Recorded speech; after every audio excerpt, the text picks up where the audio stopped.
Chapter 1. Jack Holloway found himself squinting, the orange sun full in his eyes. He raised a hand to push his hat forward, then lowered it to the controls to alter the pulse rate of the contragravity field generators and lift the manipulator another 100 feet. For a moment he sat, puffing on the short pipe that had yellowed the corners of his white mustache, and looked down at the red rag tied to a bush against the rock face of the gorge 500 yards away. He was smiling in anticipation.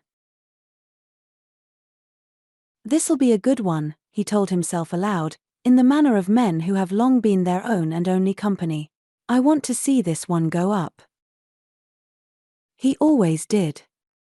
He could remember at least 1,000 blast shots he had fired back along the years and on more planets than he could name at the moment, including a few thermonucleus, but they were all different and they were always something to watch, even a little one like this. Flipping the switch, his thumb found the discharger button and sent out a radio impulse. The red rag vanished in an upsurge of smoke and dust that mounted out of the gorge and turned to copper when the sunlight touched it. The big manipulator, weightless on contragravity, rocked gently. Falling debris pelted the trees and splashed in the little stream. He waited till the machine stabilized, then glided it down to where he had ripped a gash in the cliff with the charge of cataclysmite. Good shot. Brought down a lot of sandstone, cracked the vein of flint and hadn't thrown it around too much. A lot of big slabs were loose. Extending the forward claw arms, he pulled and tugged, and then used the underside grapples to pick up a chunk and drop it on the flat ground between the cliff and the stream. He dropped another chunk on it, breaking both of them, and then another and another, until he had all he could work over the rest of the day. Then he sat down, got the toolbox and the long-handled contragravity lifter, and climbed to the ground where he opened the box, put on gloves and an eye screen and got out a microray scanner and a vibrohammer. The first chunk he cracked off had nothing in it. The scanner gave the uninterrupted pattern of homogeneous structure. Picking it up with the lifter, he swung it and threw it into the stream. On the 15th chunk, he got an interruption pattern that told him that a sunstone or something, probably something, was inside. Some 50 million years ago, when the planet that had been called Zarathustra, for the last 25 million, was young, there had existed a marine life form, something like a jellyfish. As these died, they had sunk into the sea bottom ooze. Sand had covered the ooze and pressed it tighter and tighter, until it had become glassy flint, and the entombed jellyfish little beans of dense stone. Some of them, by some ancient biochemical quirk, were intensely thermofluorescent. Worn as gems, they glowed from the wearer's body heat. On Terra or Balder or Freya or Ishtar, a single cut of polished sunstone was worth a small fortune. Even here, they brought respectable prices from the Zarathustra company's gem buyers. Keeping his point of expectation safely low, he got a smaller vibrohammer from the toolbox and began chipping cautiously around the foreign object, until the flint split open and revealed a smooth yellow ellipsoid, half an inch long. "Worth 1,000 souls if it's worth anything," he commented. A deft tap here, another there, and the yellow bean came loose from the flint. Picking it up, he rubbed it between gloved palms. "I don't think it is." He rubbed harder, then held it against the hot bowl of his pipe. It still didn't respond. He dropped it. Another jellyfish that didn't live right. Behind him, something moved in the brush with a dry rustling. He dropped the loose glove from his right hand and turned, reaching toward his hip. Then he saw what had made the noise, a hard-shelled thing a foot in length, with 12 legs, long antennae and 2 pairs of clawed mandibles. He stopped and picked up a shard of flint, throwing it with an oath. Another damned infernal land prawn. He detested land prawns. They were horrible things, which, of course, wasn't their fault. More to the point, they were destructive. They got into things at camp. They would try to eat anything. They crawled into machinery, possibly finding the lubrication tasty, and caused jams. They cut into electric insulation. And they got into his bedding, and bit, or rather pinched, painfully. Nobody loved a land prawn, not even another land prawn. This one dodged the thrown flint, scuttled off a few feet and turned, waving its antennae in what looked like derision. Jack reached for his hip again, then checked the motion. Pistol cartridges cost like crazy, They weren't to be wasted in fits of childish pique. Then he reflected that no cartridge fired at a target is really wasted, and that he hadn't done any shooting recently. Stooping again, he picked up another stone and tossed it a foot short and to the left of the prawn. As soon as it was out of his fingers, his hand went for the butt of the long automatic. It was out and the safety off before the flint landed. As the prawn fled, he fired from the hip. The quasi-crustacean disintegrated. He nodded pleasantly. All man Holloway's still hitting things he shoots at. Was a time, not so long ago, when he took his abilities for granted. Now he was getting old enough to have to verify them. He thumbed on the safety and holstered the pistol, then picked up the glove and put it on again. Never saw so blasted many land prawns as this summer. They'd been bad last year, but nothing like this. Even the old-timers who'd been on Zarathustra since the first colonization said so. There'd be some simple explanation, of course, something that would amaze him at his own obtuseness for not having seen it at once. Maybe the abnormally dry weather had something to do with it. Or increase of something they ate, or decrease of natural enemies.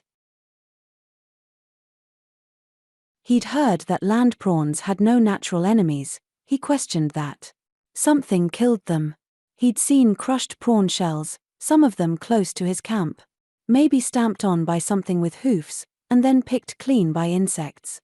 He'd ask Ben Rainsford. Ben ought to know. Half an hour later, the scanner gave him another interruption pattern.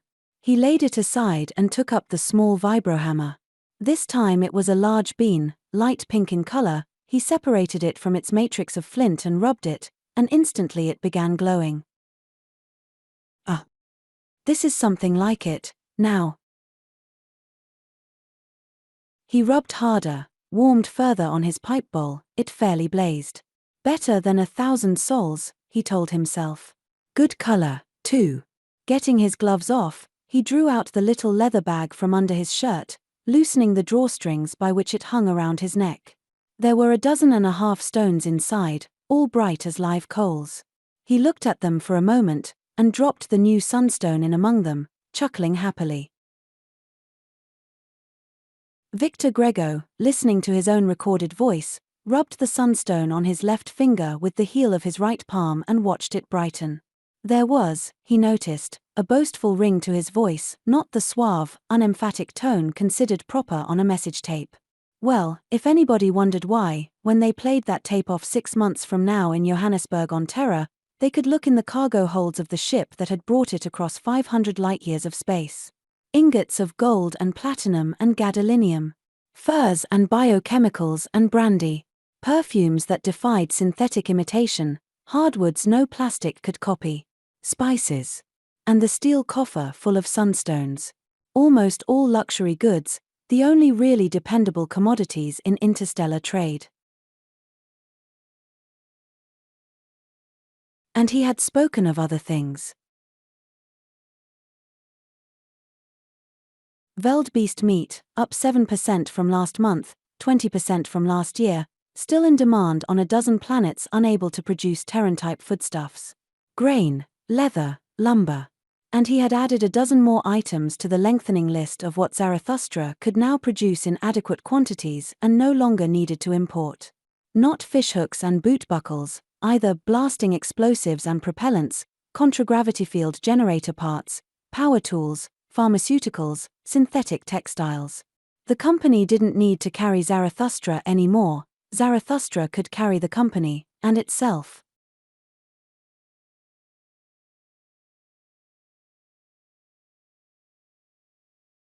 "15 years ago, when the Zarathustra company had sent him here, there had been a cluster of log and prefab huts beside an improvised landing field, almost exactly where this skyscraper now stood.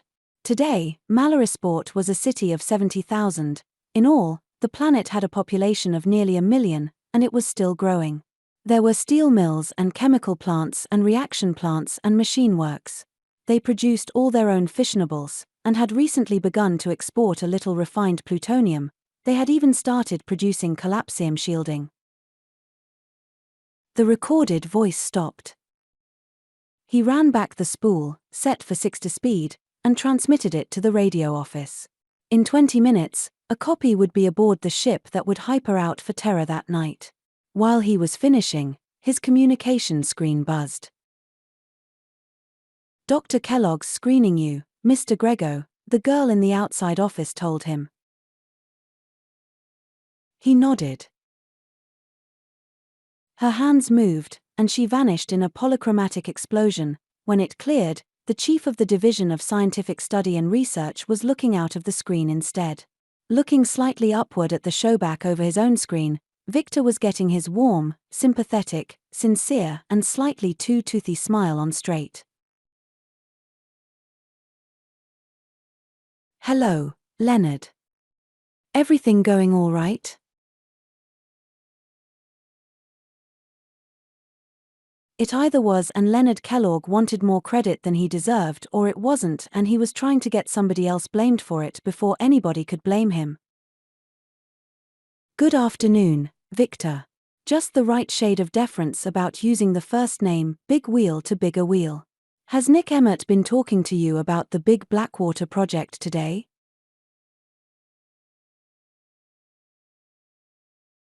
Nick was the Federation's resident general. On Zarathustra he was, to all intents and purposes, the Terran Federation government. He was also a large stockholder in the chartered Zarathustra company. "No. Is he likely to?" "Well, I wondered, Victor. He was on my screen just now. He says there's some adverse talk about the effect on the rainfall in the Piedmont area of Beta Continent. He was worried about it." "Well, it would affect the rainfall. After all, we drained 500,000 square miles of swamp, and the prevailing winds are from the west. There'd be less atmospheric moisture to the east of it. Who's talking adversely about it, and what worries Nick?" "Well, Nick's afraid of the effect on public opinion on Terra.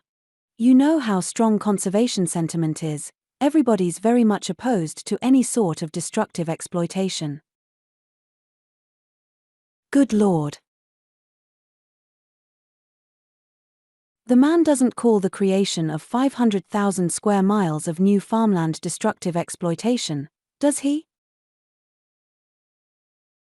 "Well, no, Nick doesn't call it that, of course not. But he's concerned about some garbled story getting to Terra about our upsetting the ecological balance and causing droughts. Fact is, I'm rather concerned myself." He knew what was worrying both of them. Emmett was afraid the Federation Colonial Office would blame him for drawing fire on them from the conservationists. Kellogg was afraid he'd be blamed for not predicting the effects before his division endorsed the project. As a division chief, he had advanced as far as he would in the company hierarchy. Now he was on a Red Queen's racetrack, running like hell to stay in the same place.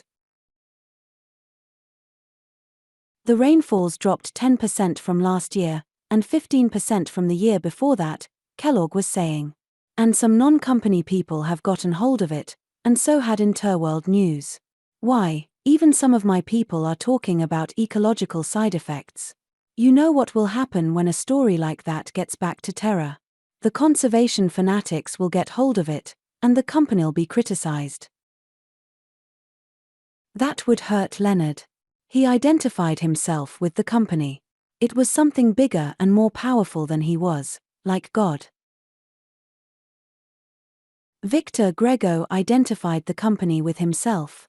It was something big and powerful, like a vehicle, and he was at the controls. "Leonard, a little criticism won't hurt the company," he said. "Not where it matters, on the dividends. I'm afraid you're too sensitive to criticism. Where did Emmett get this story anyhow? From your people?" "No, absolutely not, Victor. That's what worries him. It was this man Rainsford who started it." "Rainsford?" Dr. Bennett Rainsford, the naturalist. Institute of Xenosciences. I never trusted any of those people. They always poke their noses into things, and the institute always reports their findings to the colonial office. I know who you mean now, little fellow with red whiskers, always looks as though he'd been sleeping in his clothes. Why, of course the xenosciences people poke their noses into things, and of course they report their findings to the government. He was beginning to lose patience. I don't see what all this is about, Leonard. This man Rainsford just made a routine observation of meteorological effects. I suggest you have your meteorologists check it, and if it's correct pass it on to the news services along with your other scientific findings. Nick Emmett thinks Rainsford is a Federation undercover agent. That made him laugh. Of course there were undercover agents on Zarathustra, hundreds of them. The company had people here checking on him, he knew and accepted that. So did the big stockholders, like Interstellar Explorations and the banking cartel and Terra Balda Marduk spacelines. Nick Emmett had his core of spies and stool pigeons, and the Terran Federation had people here watching both him and Emmett. Rainsford could be a Federation agent, a roving naturalist would have a wonderful cover occupation. But this big Blackwater business was so utterly silly. Nick Emmett had too much graft on his conscience, it was too bad that overloaded consciences couldn't blow fuses. Suppose he is, Leonard. What could he report on us? We are a chartered company, and we have an excellent legal department, which keeps us safely inside our charter. It is a very liberal charter, too. This is a Class 3 uninhabited planet, the company owns the whole thing outright. We can do anything we want as long as we don't violate colonial law or the Federation Constitution. As long as we don't do that, Nick Emmett hasn't anything to worry about. Now forget this whole damned business, Leonard. He was beginning to speak sharply, and Kellogg was looking hurt.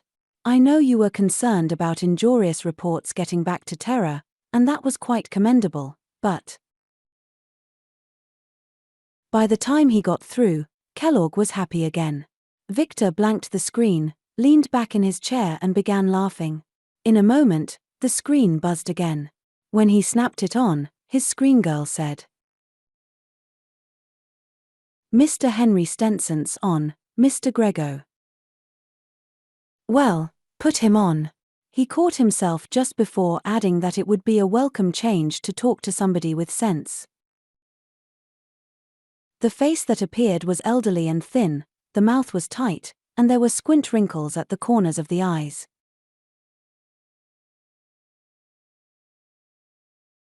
"Well, Mr. Stenson. Good of you to call. How are you?" "Very well, thank you. And you?" When he also admitted to good health, the caller continued, "How is the globe running? Still in synchronization?"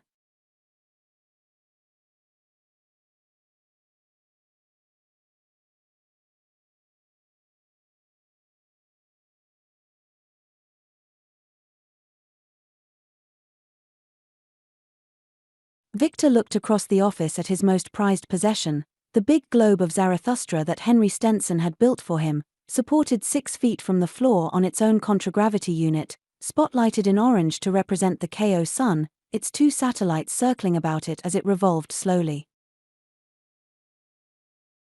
The globe itself is keeping perfect time, and Darius is all right. Xerxes is a few seconds of longitude ahead of true position. That's dreadful, Mr. Grego. Stenson was deeply shocked. I must adjust that the first thing tomorrow. I should have called to check on it long ago, but you know how it is. So many things to do, and so little time. I find the same trouble myself, Mr. Stenson. They chatted for a while, and then Stenson apologized for taking up so much of Mr. Grego's valuable time. What he meant was that his own time, just as valuable to him, was wasting. After the screen blanked, Grego sat looking at it for a moment, wishing he had 100 men like Henry Stenson in his own organization. Just men with Stenson's brains and character. Wishing for 100 instrument makers with Stenson's skills would have been unreasonable, even for wishing. There was only one Henry Stenson, just as there had been only one Antonio Stradivari. Why a man like that worked in a little shop on a frontier planet like Zarathustra?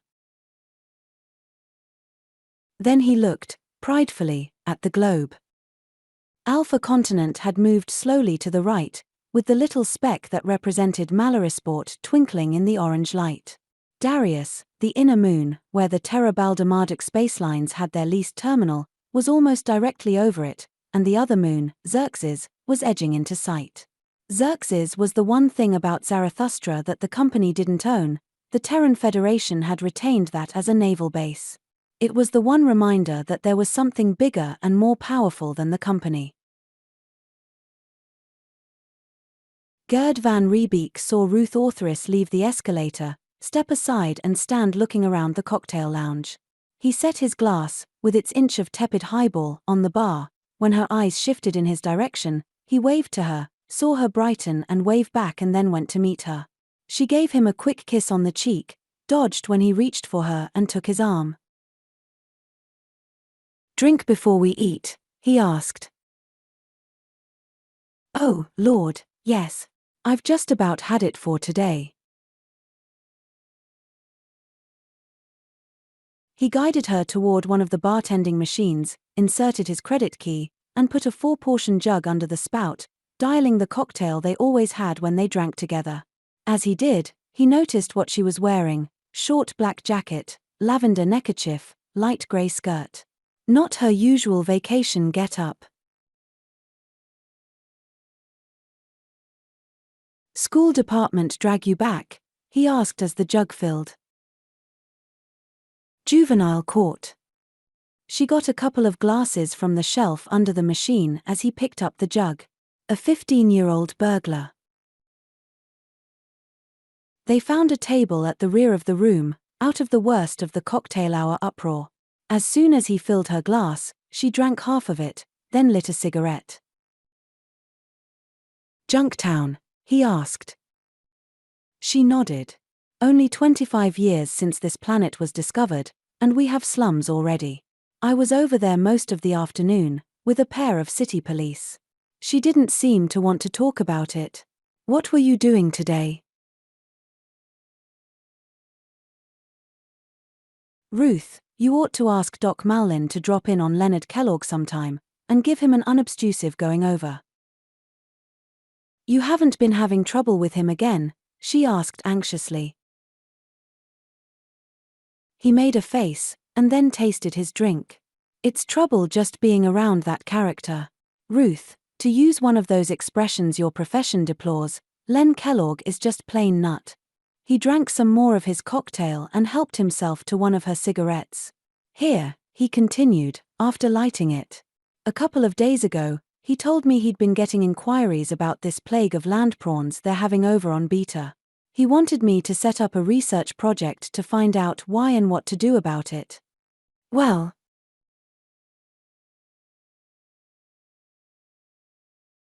I did. I made 2 screen calls, and then I wrote a report and sent it up to him. That was where I jerked my trigger. I ought to have taken a couple of weeks and made a real production out of it." "What did you tell him?" "The facts. The limiting factor on land prawn increase is the weather. The eggs hatch underground and the immature prawns dig their way out in the spring. If there's been a lot of rain, most of them drown in their holes or as soon as they emerge. According to growth rings on trees, last spring was the driest in the Beta Piedmont in centuries, so most of them survived, and as they're parthenogenetic females, they all laid eggs. This spring, it was even drier, so now they have land prawns all over central Beta. And I don't know that anything can be done about them." "Well, did he think you were just guessing?" He shook his head in exasperation. "I don't know what he thinks. You're the psychologist, you try to figure it. I sent him that report yesterday morning. He seemed quite satisfied with it at the time. Today, just afternoon, he sent for me and told me it wouldn't do at all. Tried to insist that the rainfall on Beta had been normal. That was silly. I referred him to his meteorologists and climatologists, where I'd gotten my information. He complained that the news services were after him for an explanation. I told him I'd given him the only explanation there was. He said he simply couldn't use it. There had to be some other explanation. If you don't like the facts, you ignore them, and if you need facts, dream up some you do like, she said. That's typical rejection of reality. Not psychotic, not even psychoneurotic. But certainly not sane. She had finished her first drink and was sipping slowly at her second. You know, this is interesting. Does he have some theory that would disqualify yours?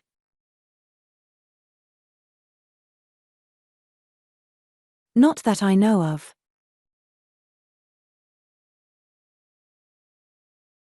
I got the impression that he just didn't want the subject of rainfall on Beta discussed at all. That is odd. Has anything else peculiar been happening over on Beta lately? No. Not that I know of, he repeated. Of course, that swamp drainage project over there was what caused the dry weather, last year and this year, but I don't see. His own glass was empty, and when he tilted the jug over it, a few drops trickled out. He looked at his watch. Think we could have another cocktail before dinner? He asked. Chapter 2. Jack Holloway landed the manipulator in front of the cluster of prefab huts. For a moment he sat still, realizing that he was tired, and then he climbed down from the control cabin and crossed the open grass to the door of the main living hut, opening it and reaching in to turn on the lights. Then he hesitated, looking up at Darius.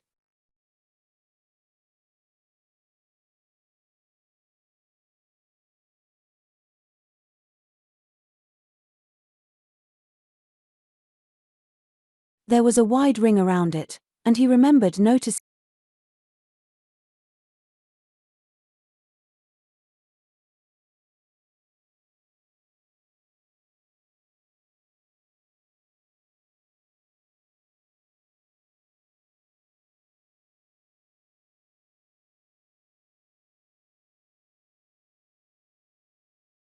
Noticing the wisps of cirrus clouds gathering overhead through the afternoon. Maybe it would rain tonight. This dry weather couldn't last forever.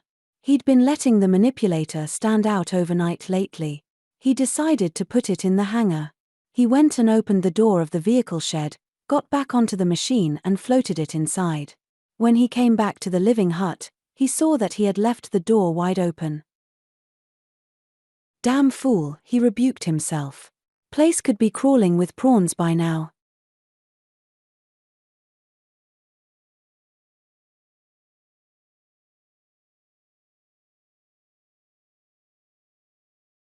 He looked quickly around the living room, under the big combination desk and library table, under the gun rack, under the chairs, back of the communication screen and the view screen, beyond the metal cabinet of the microfilm library, and saw nothing.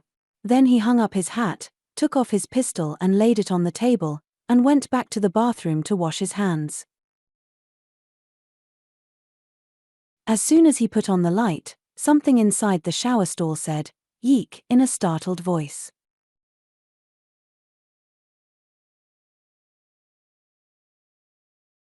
He turned quickly to see two wide eyes staring up at him out of a ball of golden fur. Whatever it was, it had a round head and big ears and a vaguely humanoid face with a little snub nose. It was sitting on its haunches, and in that position it was about a foot high. It had two tiny hands with opposing thumbs. He squatted to have a better look at it. "Hello there, little fellow," he greeted it. "I never saw anything like you before. What are you anyhow?" The small creature looked at him seriously and said, "Yeek," in a timid voice. "Why, sure, you're a little fuzzy, that's what you are." He moved closer, careful to make no alarmingly sudden movements, and kept on talking to it. Bet you slipped in while I left the door open. Well, if a little fuzzy finds a door open, I'd like to know why he shouldn't come in and look around. He touched it gently. It started to draw back, then reached out a little hand and felt the material of his shirt sleeve. He stroked it, and told it that it had the softest, silkiest fur ever. Then he took it on his lap. It yeeked in pleasure, and stretched an arm up around his neck.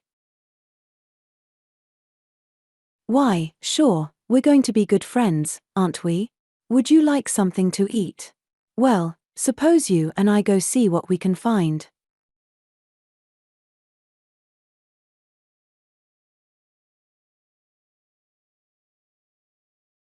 He put one hand under it, to support it like a baby at least. He seemed to recall having seen babies supported in that way. Babies were things he didn't fool with if he could help it, and straightened. It weighed between 15 and 20 pounds. At first, it struggled in panic, then quieted and seemed to enjoy being carried. In the living room he sat down in his favorite armchair, under a standing lamp, and examined his new acquaintance. It was a mammal. There was a fairly large mammalian class on Zarathustra, but beyond that he was stumped. It wasn't a primate, in the Terran sense. It wasn't like anything Terran, or anything else on Zarathustra. Being a biped put it in a class by itself for this planet. It was just a little fuzzy, and that was the best he could do. That sort of nomenclature was the best anybody could do on a Class 3 planet. On a Class IV planet, say Loki, or Shisho, or Thor, naming animals was a cinch. You pointed to something and asked a native, and he'd gargle a mouthful of syllables at you, which might only mean, "Whaddaya wanna know for," and you took it down in phonetic alphabet and the what's-it had a name. But on Zarathustra, there were no natives to ask. So this was a little fuzzy. "What would you like to eat, little fuzzy?" he asked. "Open your mouth, and let Pappy Jack see what you have to chew with." Little Fuzzy's dental equipment, allowing for the fact that his jaw was rounder, was very much like his own. "You're probably omnivorous. How would you like some nice Terran Federation Space Forces emergency ration, extraterrestrial, Type 3, he asked. Little Fuzzy made what sounded like an expression of willingness to try it. It would be safe enough. XD3 had been fed to a number of Zarathustran mammals without ill effects. He carried Little Fuzzy out into the kitchen and put him on the floor, then got out a tin of the field ration and opened it, breaking off a small piece and handing it down. Little Fuzzy took the piece of golden brown cake, sniffed at it, gave a delighted yeek and crammed the whole piece in his mouth. You never had to live on that stuff and nothing else for a month, that's for sure. He broke the cake in half and broke one half into manageable pieces and put it down on a saucer. Maybe Little Fuzzy would want a drink, too. He started to fill a pan with water, as he would for a dog, then looked at his visitor sitting on his haunches eating with both hands and changed his mind. He rinsed a plastic cup cap from an empty whiskey bottle and put it down beside a deep bowl of water. Little Fuzzy was thirsty, and he didn't have to be shown what the cup was for.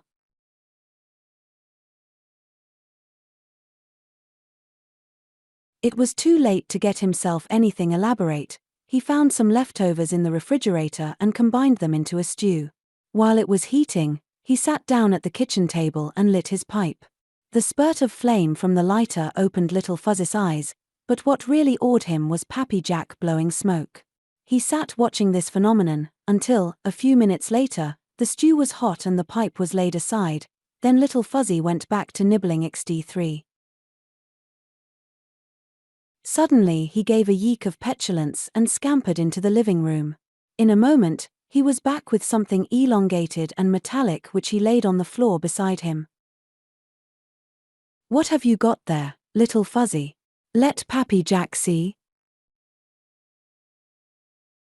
Then he recognized it as his own 1-inch wood chisel.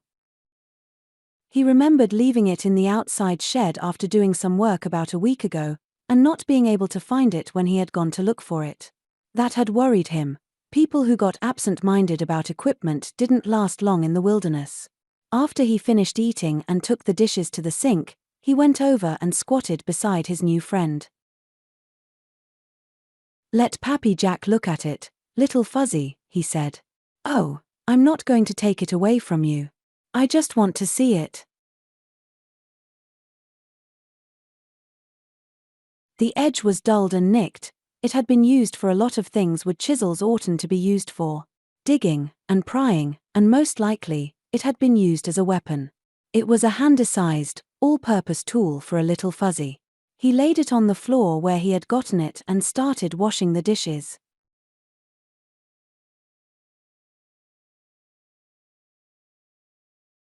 Little Fuzzy watched him with interest for a while, and then he began investigating the kitchen. Some of the things he wanted to investigate had to be taken away from him. At first that angered him, but he soon learned that there were things he wasn't supposed to have. Eventually, the dishes got washed. There were more things to investigate in the living room. One of them was the wastebasket. He found that it could be dumped, and promptly dumped it, pulling out everything that hadn't fallen out. He bit a corner off a sheet of paper, chewed on it and spat it out in disgust. Then he found that crumpled paper could be flattened out, and so he flattened a few sheets, and then discovered that it could also be folded. Then he got himself gleefully tangled in a snarl of worn-out recording tape. Finally he lost interest and started away. Jack caught him and brought him back. "No, little Fuzzy," he said. "You do not dump wastebaskets and then walk away from them. You put things back in." He touched the container and said, slowly and distinctly, "Waste basket." Then he righted it, doing it as little Fuzzy would have to, and picked up a piece of paper, tossing it in from little Fuzzy's shoulder height. Then he handed little Fuzzy a wad of paper and repeated, "Waste basket."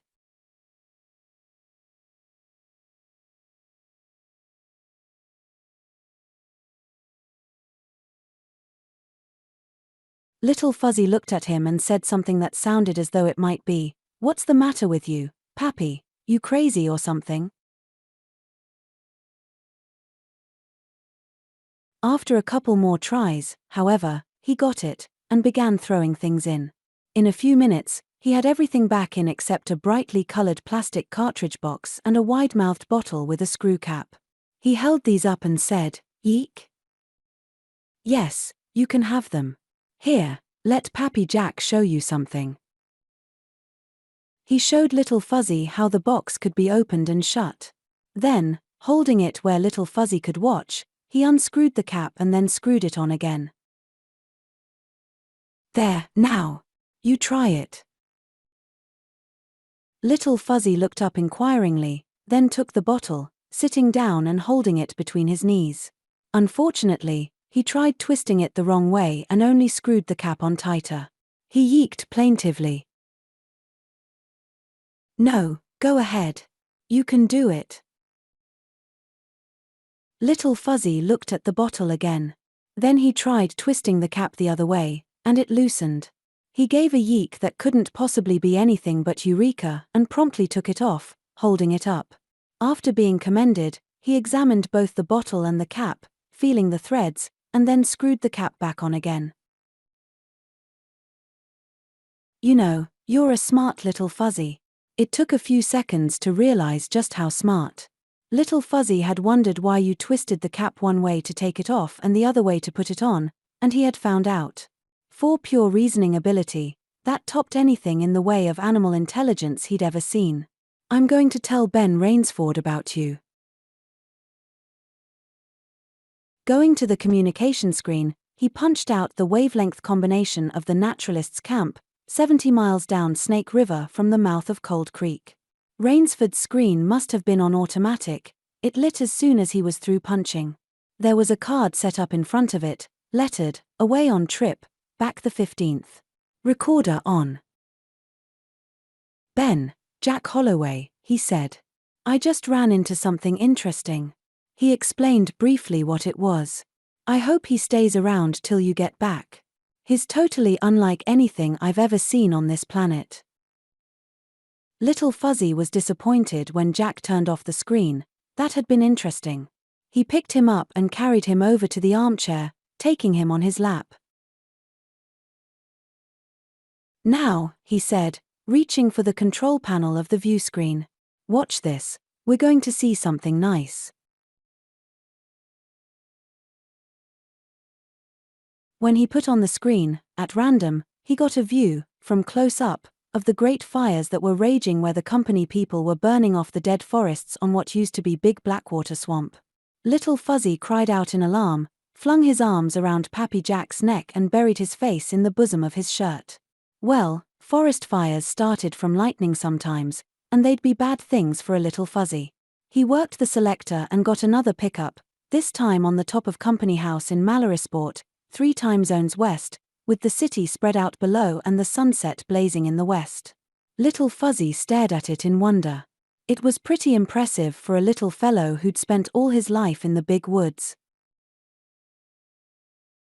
So was the spaceport, and a lot of other things he saw, though a view of the planet as a whole from Darius puzzled him considerably.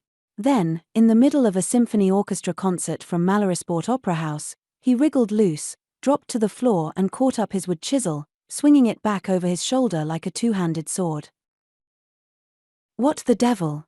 Oh!" A land prawn, which must have gotten in while the door was open, was crossing the living room.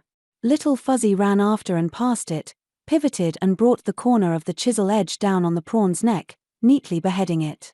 He looked at his victim for a moment, then slid the chisel under it and flopped it over on its back, slapping it twice with the flat and cracking the undershell. Then he began pulling the dead prawn apart, tearing out pieces of meat and eating them delicately.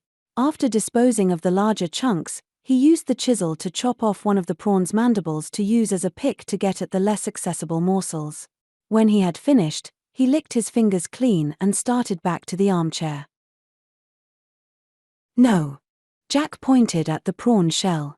"Wastebasket." "Eek." "Wastebasket."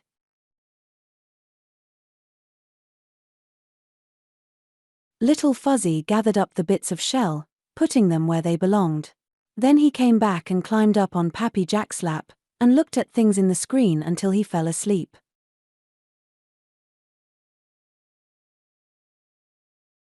Jack lifted him carefully and put him down on the warm chair seat without wakening him, then went to the kitchen, poured himself a drink and brought it into the big table, where he lit his pipe and began writing up his diary for the day. After a while, Little Fuzzy woke, found that the lap he had gone to sleep on had vanished, and yeeked disconsolately. A folded blanket in one corner of the bedroom made a satisfactory bed, once Little Fuzzy had assured himself that there were no bugs in it. He brought in his bottle and his plastic box and put them on the floor beside it. Then he ran to the front door in the living room and yeeked to be let out. Going about 20 feet from the house, he used the chisel to dig a small hole, and after it had served its purpose he filled it in carefully and came running back.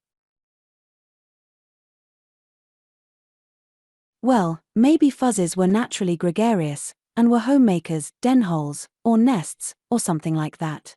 Nobody wants messes made in the house, and when the young ones did it, their parents would bang them around to teach them better manners. This was Little Fuzzy's home now, he knew how he ought to behave in it. The next morning at daylight, he was up on the bed, trying to dig Pappy Jack out from under the blankets. Besides being a most efficient land prawn eradicator, he made a first-rate alarm clock.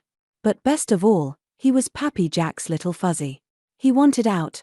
This time Jack took his movie camera and got the whole operation on film. One thing, there'd have to be a little door, with a spring to hold it shut, that Little Fuzzy could operate himself. That was designed during breakfast.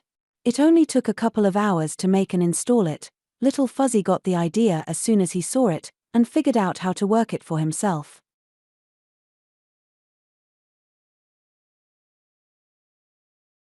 Jack went back to the workshop, built a fire on the hand forge and forged a pointed and rather broad blade, 4 inches long, on the end of a foot of 1/4-inch round tool steel. It was 2-point heavy when finished, so he welded a knob on the other end to balance it. Little Fuzzy knew what that was for right away. Running outside, he dug a couple of practice holes with it, and then began casting about in the grass for land prawns. Jack followed him with the camera and got movies of a couple of prawn killings, accomplished with smooth, by-the-numbers precision. Little Fuzzy hadn't learned that chop-clap-clap routine in the week since he had found the wood chisel.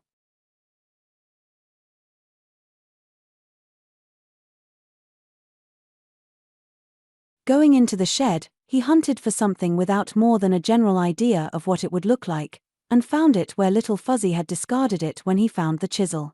It was a stock of hardwood a foot long, rubbed down and polished smooth, apparently with sandstone. There was a paddle at one end, with enough of an edge to behead a prawn, and the other end had been worked to a point. He took it into the living hut and sat down at the desk to examine it with a magnifying glass. Bits of soil embedded in the sharp end that had been used as a pick. The paddle end had been used as a shovel, beheader, and shellcracker. Little Fuzzy had known exactly what he wanted when he'd started making that thing. He'd kept on until it was as perfect as possible, and had stopped short of spoiling it by over-refinement.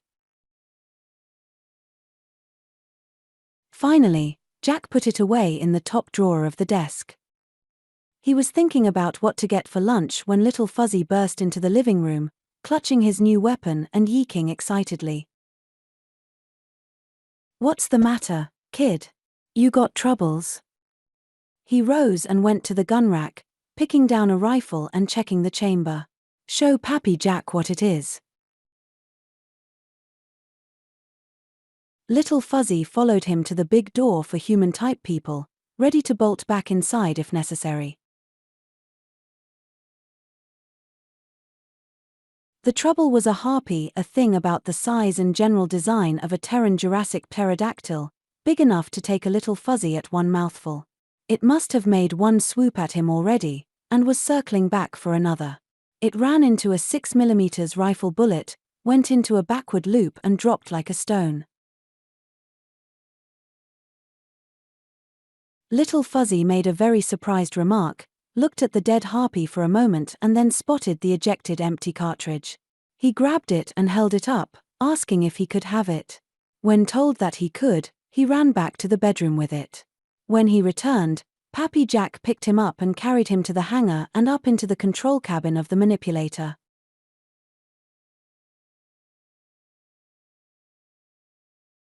The throbbing of the contragravity field generator and the sense of rising worried him at first, but after they had picked up the harpy with the grapples and risen to 500 feet, he began to enjoy the ride. They dropped the harpy a couple of miles up what the latest maps were designating as Holloway's Run, and then made a wide circle back over the mountains. Little Fuzzy thought it was fun.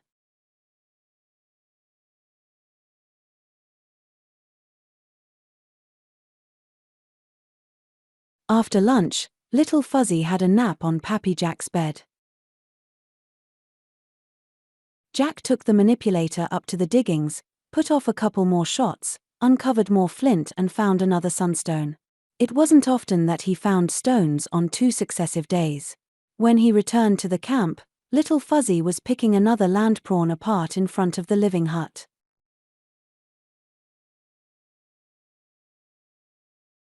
After dinner, Little Fuzzy liked cooked food, too. If it wasn't too hot, they went into the living room. He remembered having seen a bolt and nut in the desk drawer when he had been putting the wooden prawn killer away, and he got it out, showing it to Little Fuzzy.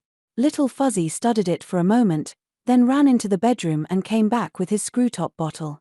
He took the top off, put it on again and then screwed the nut off the bolt, holding it up. "See, Pappy," or yeeks to that effect. "Nothing to it."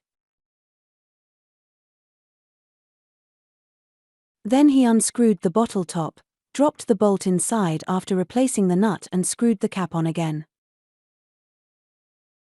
"Yeek," he said, with considerable self-satisfaction. He had a right to be satisfied with himself. What he'd been doing had been generalizing. Bottle tops and nuts belonged to the general class of things that screwed onto things. To take them off, you turned left. To put them on again, you turned right, after making sure that the threads engaged. And since he could conceive of right and left-handedness, that might mean that he could think of properties apart from objects, and that was forming abstract ideas. Maybe that was going a little far, but you know, Pappy Jack's got himself a mighty smart little fuzzy.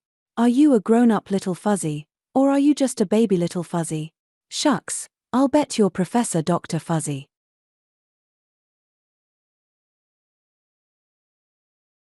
He wondered what to give the professor, if that was what he was, to work on next, and he doubted the wisdom of teaching him too much about taking things apart, just at present. Sometime he might come home and find something important taken apart, or, worse, taken apart and put together incorrectly. Finally, he went to a closet, rummaging in it until he found a tin canister. By the time he returned, little Fuzzy had gotten up on the chair, found his pipe in the ashtray and was puffing on it and coughing. "Hey, I don't think that's good for you." He recovered the pipe, wiped the stem on his shirt sleeve and put it in his mouth, then placed the canister on the floor, and put little Fuzzy on the floor beside it. There were about 10 pounds of stones in it. When he had first settled here, he had made a collection of the local minerals, and, after learning what he'd wanted to, he had thrown them out, all but 20 or 30 of the prettiest specimens. He was glad, now, that he had kept these. Little Fuzzy looked the can over, decided that the lid was a member of the class of things that screwed onto things and got it off. The inside of the lid was mirror shiny, and it took him a little thought to discover that what he saw in it was only himself. He yeeked about that, and looked into the can. This, he decided, belonged to the class of things that can be dumped, like wastebaskets, so he dumped it on the floor. Then he began examining the stones and sorting them by color. Except for an interest in colorful views on the screen, this was the first real evidence that Fuzzies possessed color perception. He proceeded to give further and more impressive proof, laying out the stones by shade, in correct spectral order, from a lump of amethyst-like quartz to a dark red stone. Well, maybe he'd seen rainbows. Maybe he'd lived near a big misty waterfall, where there was always a rainbow when the sun was shining. Or maybe that was just his natural way of seeing colors. Then, when he saw what he had to work with, he began making arrangements with them, laying them out in odd circular and spiral patterns. Each time he finished a pattern, he would yeek happily to call attention to it, sit and look at it for a while, and then take it apart and start a new one. Little Fuzzy was capable of artistic gratification too. He made useless things, just for the pleasure of making and looking at them. Finally, he put the stones back into the tin, put the lid on and rolled it into the bedroom, writing it beside his bed along with his other treasures. The new weapon he laid on the blanket beside him when he went to bed. The next morning, Jack broke up a whole cake of XD3 and put it down, filled the bowl with water, and, after making sure he had left nothing lying around that little Fuzzy could damage or on which he might hurt himself, took the manipulator up to the diggings. He worked all morning, cracking nearly 1.5 tons of flint, and found nothing. Then he set off a string of shots, brought down an avalanche of sandstone and exposed more flint, and sat down under a poolball tree to eat his lunch. Half an hour after he went back to work, he found the fossil of some jellyfish that hadn't eaten the right things in the right combinations, but a little later, he found 4 nodules, one after another, and 2 of them were sunstones. 4 or 5 chunks later, he found a third. Why, this must be the dying place of the jellyfish. By late afternoon, when he had cleaned up all his loose flint, he had 9, including one deep red monster an inch in diameter. There must have been some convection current in the ancient ocean that had swirled them all into this one place. He considered setting off some more shots, decided that it was too late and returned to camp. "Little Fuzzy," he called, opening the living room door. "Where are you, Little Fuzzy? Pappy Jack's rich. We're going to celebrate." Silence. He called again, still no reply or scamper of feet. Probably cleaned up all the prawns around the camp and went hunting farther out into the woods, thought Jack. Unbuckling his gun and dropping it onto the table, he went out to the kitchen. Most of the XT3 was gone. In the bedroom, he found that little Fuzzy had dumped the stones out of the biscuit tin and made an arrangement, and laid the wood chisel in a neat diagonal across the blanket.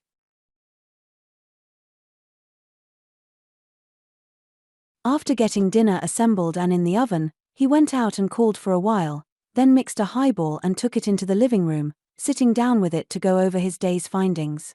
Rather incredulously, he realized that he had cracked out at least 75,000 sols worth of stones today. He put them into the bag and sat sipping the highball and thinking pleasant thoughts until the bell on the stove warned him that dinner was ready.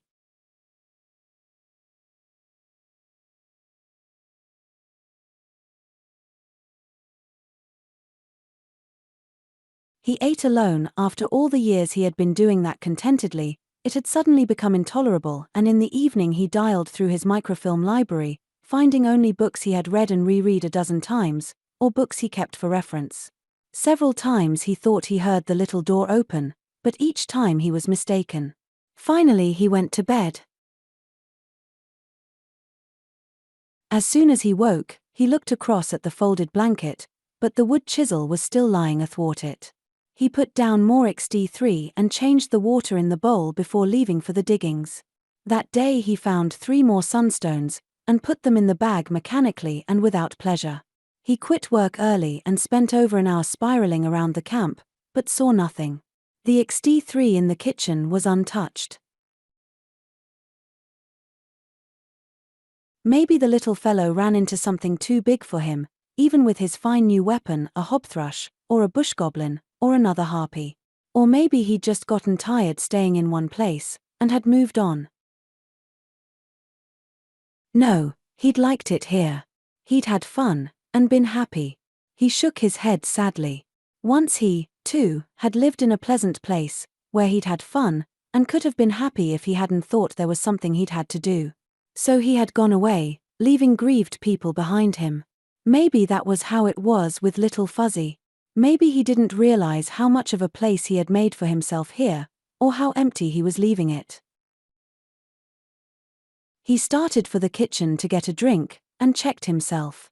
Take a drink because you pity yourself, and then the drink pities you and has a drink, and then 2 good drinks get together and that calls for drinks all around.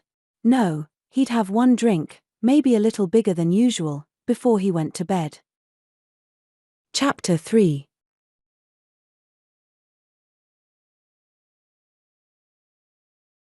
He started awake, rubbed his eyes and looked at the clock. Past 2200, now it really was time for a drink, and then to bed.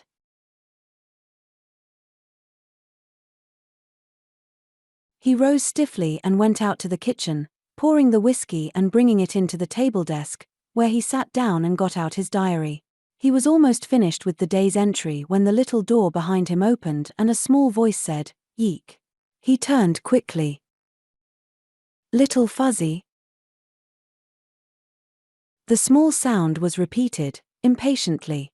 Little Fuzzy was holding the door open, and there was an answer from outside. Then another Fuzzy came in, and another, 4 of them, one carrying a tiny, squirming ball of white fur in her arms. They all had prawn killers like the one in the drawer, and they stopped just inside the room and gaped about them in bewilderment. Then, laying down his weapon, little Fuzzy ran to him.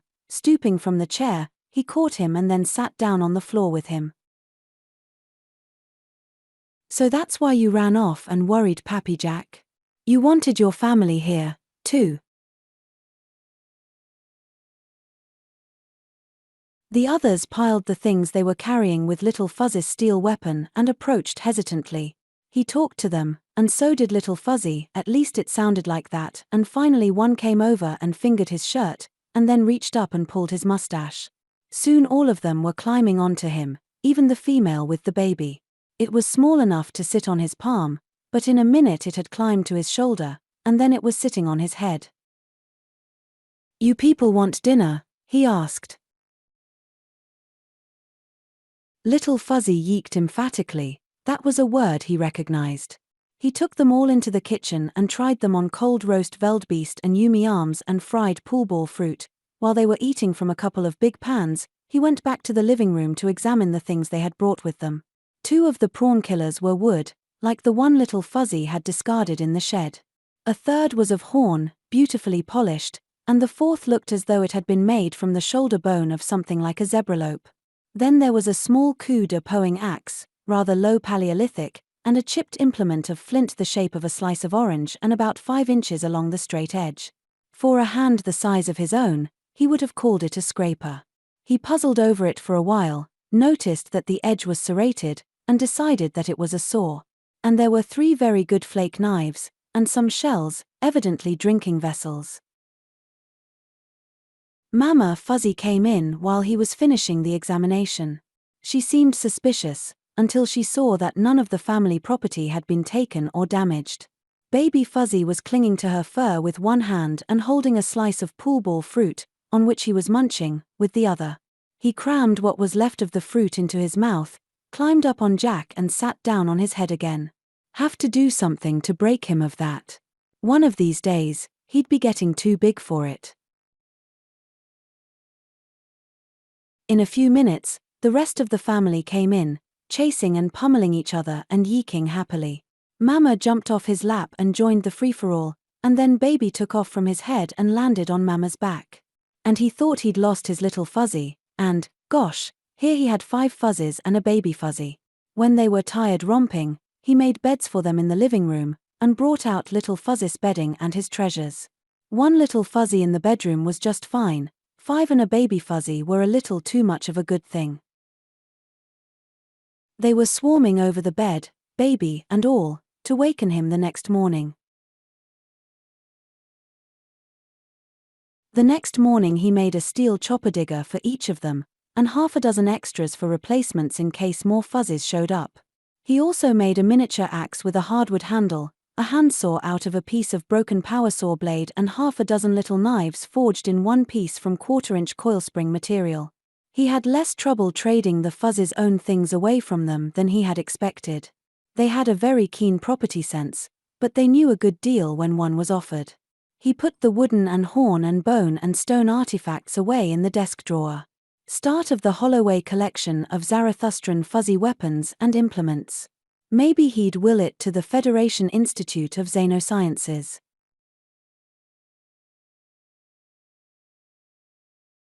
Of course, the family had to try out the new chopper diggers on land prawns, and he followed them around with the movie camera. They killed 12 that morning, and there was very little interest in lunch, though they did sit around nibbling, just to be doing what he was doing. As soon as they finished, they all went in for a nap on his bed. He spent the afternoon pottering about camp doing odd jobs that he had been postponing for months. The Fuzzes all emerged in the late afternoon for a romp in the grass outside. He was in the kitchen, getting dinner, when they all came pelting in through the little door into the living room, making an excited outcry. Little Fuzzy and one of the other males came into the kitchen. Little Fuzzy squatted, put one hand on his lower jaw, with thumb and little finger extended, and the other on his forehead, first finger upright. Then he thrust out his right arm stiffly and made a barking noise of a sort he had never made before. He had to do it a second time before Jack got it.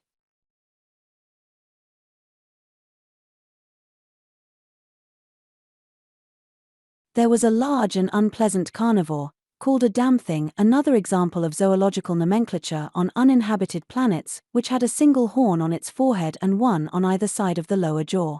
It was something for Fuzzes, and even for human-type people, to get excited about.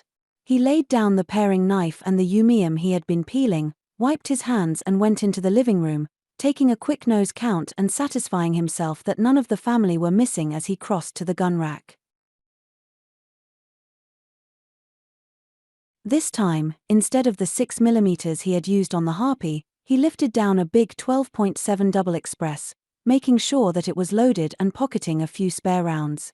Little Fuzzy followed him outside, pointing around the living hut to the left. The rest of the family stayed indoors.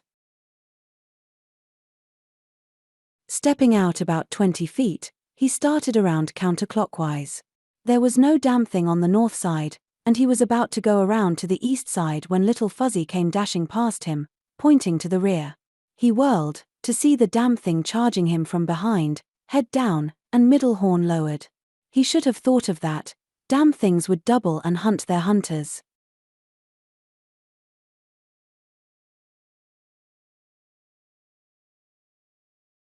He lined the sights instinctively and squeezed. The big rifle roared and banged his shoulder, and the bullet caught the damn thing and hurled all half-ton of it backward. The second shot caught it just below one of the fungoid-looking ears, and the beast gave a spasmodic all-over twitch and was still. He reloaded mechanically, but there was no need for a third shot. The damn thing was as dead as he would have been except for Little Fuzzy's warning. He mentioned that to Little Fuzzy, who was calmly retrieving the empty cartridges. Then, rubbing his shoulder where the big rifle had pounded him, he went in and returned the weapon to the rack. He used the manipulator to carry the damn thing away from the camp and drop it into a treetop, where it would furnish a welcome if puzzling treat for the harpies. There was another alarm in the evening after dinner. The family had come in from their sunset romp and were gathered in the living room, where Little Fuzzy was demonstrating the principle of things that screwed onto things with the wide-mouthed bottle and the bolt and nut, when something huge began hooting directly overhead. They all froze, looking up at the ceiling, and then ran over and got under the gun rack. This must be something far more serious than a damn thing, and what Pappy Jack would do about it would be nothing short of catastrophic. They were startled to see Pappy Jack merely go to the door, open it and step outside. After all, none of them had ever heard a constabulary aircar klaxon before. The car settled onto the grass in front of the camp, gave a slight lurch and went off contragravity. Two men in uniform got out, and in the moonlight he recognized both of them, Lieutenant George Lunt and his driver, Ahmed Kadra. He called a greeting to them. "Anything wrong?" he asked. "No, just thought we'd drop in and see how you were making out," Lunt told him. "We don't get up this way often. Haven't had any trouble lately, have you?" "Not since the last time." The last time had been a couple of woods tramps, out-of-work veldbeest herders from the south, who had heard about the little bag he carried around his neck. All the constabulary had needed to do was remove the bodies and write up a report. "Come on in and hang up your guns a while. I have something I want to show you." Little Fuzzy had come out and was pulling at his trouser leg. He stooped and picked him up, setting him on his shoulder. The rest of the family, deciding that it must be safe, had come to the door and were looking out. "Hey, what the devil are those things?" Lunt asked, stopping short halfway from the car. "Fuzzes." "Mean to tell me you've never seen fuzzes before?" "No, I haven't. What are they?" The two constabulary men came closer, and Jack stepped back into the house, shooing the fuzzes out of the way. Lunt and Kadra stopped inside the door. "I just told you. They're fuzzes. That's all the name I know for them." A couple of fuzzes came over and looked up at Lieutenant Lunt. One of them said, "Yeek?" "They want to know what you are, so that makes it mutual." Lunt hesitated for a moment, then took off his belt and holster and hung it on one of the pegs inside the door, putting his beret over it. Kadra followed his example promptly. That meant that they considered themselves temporarily off duty and would accept a drink if one were offered. A fuzzy was pulling at Ahmed Kadra's trouser leg and asking to be noticed, and Mama Fuzzy was holding baby up to show to Lunt. Kadra, rather hesitantly, picked up the fuzzy who was trying to attract his attention. "Never saw anything like them before, Jack," he said. "Where did they come from?" "Ahmed, you don't know anything about those things," Lunt reproved. They won't hurt me, Lieutenant. They haven't hurt Jack, have they? He sat down on the floor, and a couple more came to him. Why don't you get acquainted with them? They're cute. George Lunt wouldn't let one of his men do anything he was afraid to do. He sat down on the floor, too, and Mama brought her baby to him. Immediately, the baby jumped onto his shoulder and tried to get onto his head. Relax, George, Jack told him. They're just fuzzies. They want to make friends with you. I'm always worried about strange life forms, Lunt said. You've been around enough to know some of the things that have happened. They are not a strange life form, they are Zarathustran mammals. The same life form you've had for dinner every day since you came here. Their biochemistry's identical with ours. Think they'll give you the polka dot plague, or something? He put little Fuzzy down on the floor with the others. We've been exploring this planet for 25 years, and nobody's found anything like that here. You said it yourself, Lieutenant, Kadra put in. Jack's been around enough to know. Well, they are cute little fellows. Lunt lifted baby down off his head and gave him back to Mama. Little Fuzzy had gotten hold of the chain of his whistle and was trying to find out what was on the other end. Bet they're a lot of company for you. You just get acquainted with them. Make yourselves at home, I'll go rustle up some refreshments.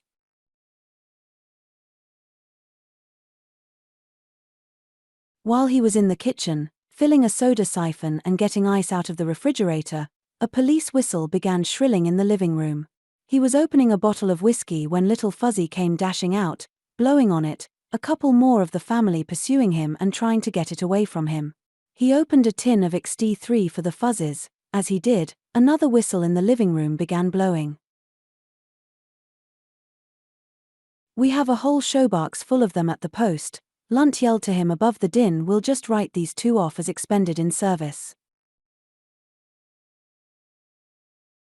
Well, that's real nice of you, George.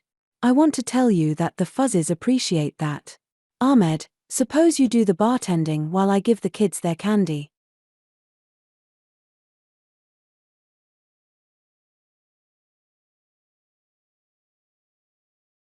By the time Kadra had the drinks mixed and he had distributed the XD3 to the Fuzzes, Lunt had gotten into the easy chair, and the Fuzzes were sitting on the floor in front of him, still looking him over curiously. At least the XD3 had taken their minds off the whistles for a while. What I want to know, Jack, is where they came from, Lunt said, taking his drink. I've been up here for 5 years, and I never saw anything like them before. I've been here 5 years longer, and I never saw them before, either. I think they came down from the north, from the country between the Cordilleras and the West Coast Range. Outside of an air survey at 10,000 feet and a few spot landings here and there, none of that country has been explored. For all anybody knows, it could be full of Fuzzes.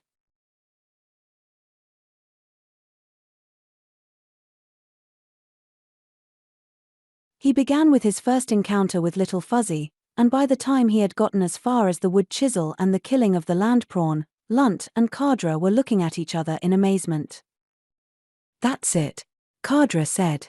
I've found prawn shells cracked open and the meat picked out, just the way you describe it. I always wondered what did that. But they don't all have wood chisels. What do you suppose they used ordinarily? Ah. He pulled the drawer open and began getting things out. Here's the one little Fuzzy discarded when he found my chisel. The rest of this stuff the others brought in when they came. Lunt and Kadra rose and came over to look at the things. Lunt tried to argue that the Fuzzes couldn't have made that stuff. He wasn't even able to convince himself. Having finished their XD3, the Fuzzes were looking expectantly at the viewscreen, and it occurred to him that none of them except Little Fuzzy had ever seen it on. Then Little Fuzzy jumped up on the chair Lunt had vacated, reached over to the control panel and switched it on. What he got was an empty stretch of moonlit plain to the south, from a pickup on one of the steel towers the Veldbeest herders used. That wasn't very interesting. He twiddled the selector and finally got a night soccer game at Malarisport.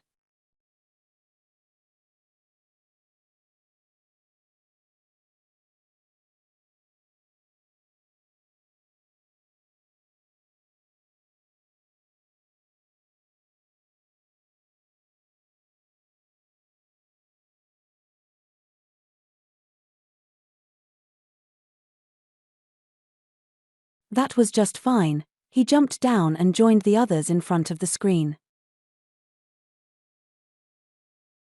I've seen Terran monkeys and Freyan kolfs that liked to watch screens and could turn them on and work the selector, Lunt said. It sounded like the token last salvo before the surrender.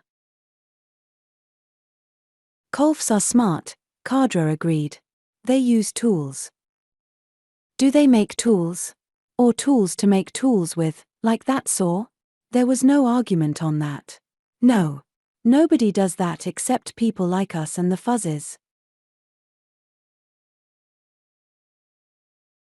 It was the first time he had come right out and said that, the first time he had even consciously thought it.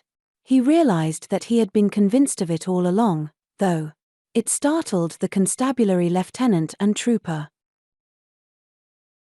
You mean you think? Lunt began. They don't talk, and they don't build fires, Ahmed Kadra said, as though that settled it. Ahmed, you know better than that. That talk and build a fire rule isn't any scientific test at all. It's a legal test. Lunt supported his subordinate.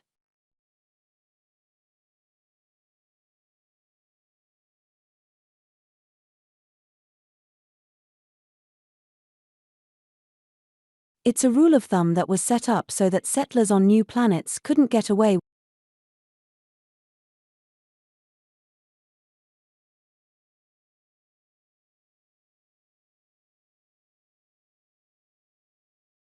with murdering and enslaving the natives by claiming they thought they were only hunting and domesticating wild animals, he said. Anything that talks and builds a fire is a sapient being, yes. That's the law. But that doesn't mean that anything that doesn't isn't. I haven't seen any of this gang building fires, and as I don't want to come home sometime and find myself burned out, I'm not going to teach them. But I'm sure they have means of communication among themselves. Has Ben Rainsford seen them yet? Lunt asked. Ben's off on a trip somewhere. I called him as soon as Little Fuzzy, over there, showed up here. He won't be back till Friday. Yes, that's right, I did know that. Lunt was still looking dubiously at the Fuzzes. I'd like to hear what he thinks about them. If Ben said they were safe, Lunt would accept that. Ben was an expert, and Lunt respected expert testimony. Until then, he wasn't sure. He'd probably order a medical checkup for himself and Kadra the first thing tomorrow, to make sure they hadn't picked up some kind of bug. Chapter 4. The Fuzzes took the manipulator quite calmly the next morning. That wasn't any horrible monster, that was just something Pappy Jack took rides in. He found one rather indifferent sunstone in the morning and two good ones in the afternoon. He came home early and found the family in the living room. They had dumped the wastebasket and were putting things back into it. Another land prawn seemed to have gotten into the house. Its picked shell was with the other rubbish in the basket. They had dinner early, and he loaded the lot of them into the airjeep and took them for a long ride to the south and west.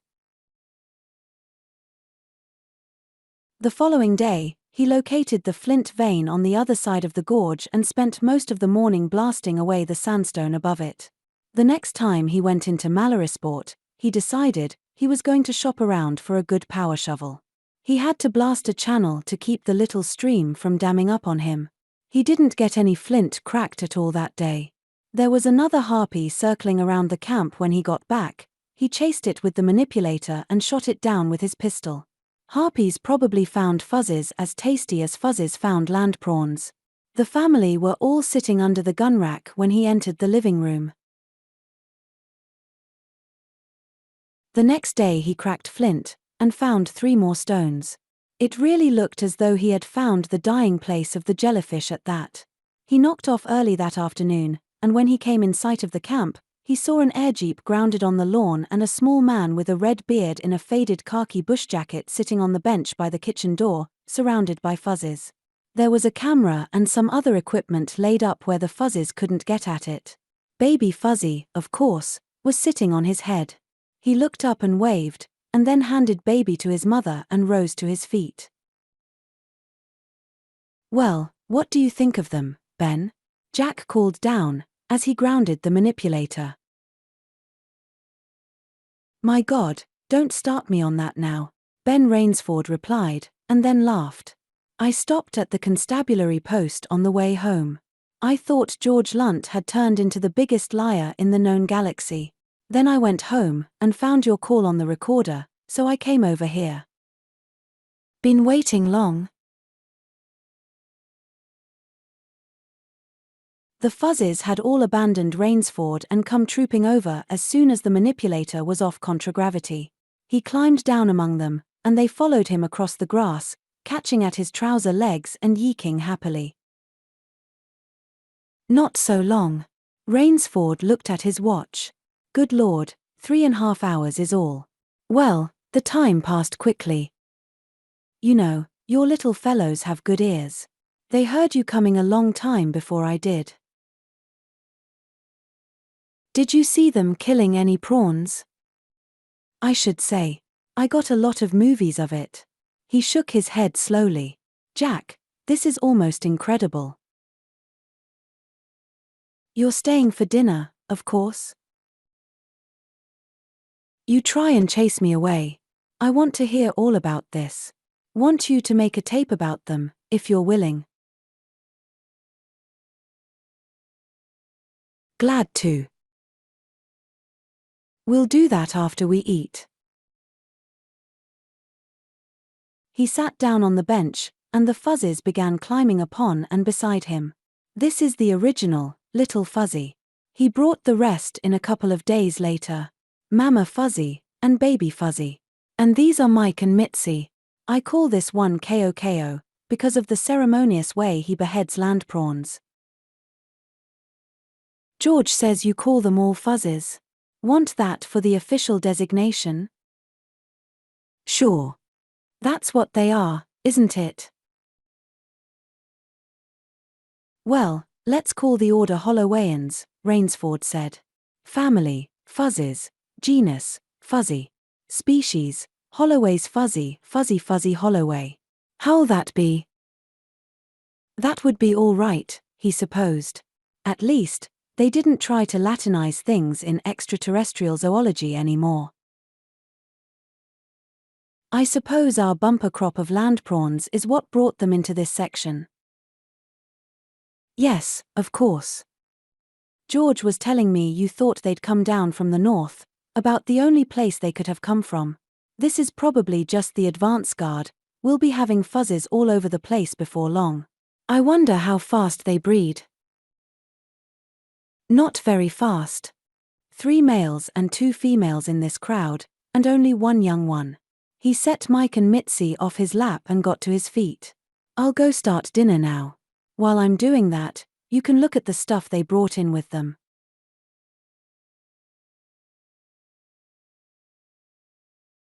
When he had placed the dinner in the oven and taken a couple of highballs into the living room, Rainsford was still sitting at the desk, looking at the artifacts. He accepted his drink and sipped it absently, then raised his head. "Jack, this stuff is absolutely amazing," he said. "It's better than that. It's unique. Only collection of native weapons and implements on Zarathustra." Ben Rainsford looked up sharply. "You mean what I think you mean?" he asked. "Yes, you do." He drank some of his highball, set down the glass and picked up the polished horn prawn killer. Anybody who does this kind of work is good enough native for me. He hesitated briefly. Why, Jack, this tape you said you'd make. Can I transmit a copy to Juan Jimenez? His chief mammalogist with the company science division. We exchange information. And there's another company man I'd like to have hear it. Gerd van Riebeek. He's a general xenonaturalist, like me, but he's especially interested in animal evolution. Why not? The fuzzes are a scientific discovery. Discoveries ought to be reported. Little Fuzzy, Mike and Mitzi strolled in from the kitchen. Little Fuzzy jumped up on the armchair and switched on the view screen. Fiddling with the selector, he got the big Blackwater woods burning. Mike and Mitzi shrieked delightedly, like a couple of kids watching a horror show. They knew, by now, that nothing in the screen could get out and hurt them. Would you mind if they came out here and saw the fuzzes? Why, the fuzzes would love that. They like company. Mama and Baby and Ko came in, seemed to approve what was on the screen and sat down to watch it. When the bell on the stove rang, they all got up, and Ko jumped onto the chair and snapped the screen off. Ben Rainsford looked at him for a moment. You know, I have married friends with children who have a hell of a time teaching 8-year-olds to turn off screens when they're through watching them, he commented. It took an hour, after dinner, to get the whole story, from the first little yeek in the shower stall, on tape. When he had finished, Ben Rainsford made a few remarks and shut off the recorder, then looked at his watch. 2000, it'll be 1700 in Mallorysport, he said. I could catch Jimenez at Science Center if I called now. He usually works a little late. Go ahead. Want to show him some fuzzes? He moved his pistol and some other impedimenta off the table and set Little Fuzzy and Mama Fuzzy and Baby upon it, then drew up a chair beside it, in range of the communication screen, and sat down with Mike and Mitzi and Ko. Rainsford punched out a wavelength combination. Then he picked up Baby Fuzzy and set him on his head.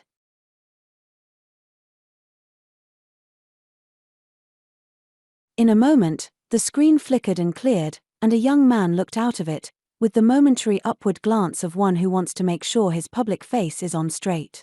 It was a bland, tranquilized, life-adjusted, group-integrated sort of face, the face turned out in thousands of copies every year by the educational production lines on Terra.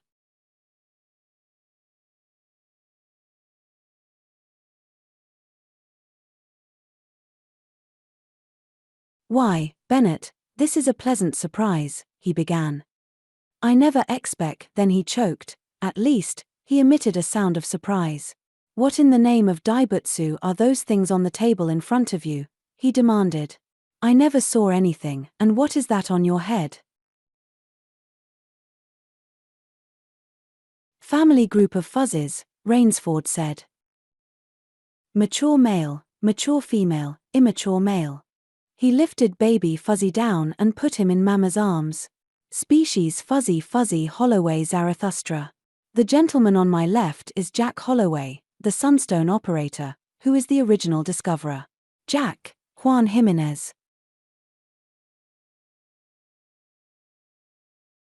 They shook their own hands at one another in the ancient Terran Chinese gesture that was used on communication screens, and assured each other, Jimenez rather absently, that it was a pleasure. He couldn't take his eyes off the fuzzes. Where did they come from? He wanted to know. Are you sure they're indigenous?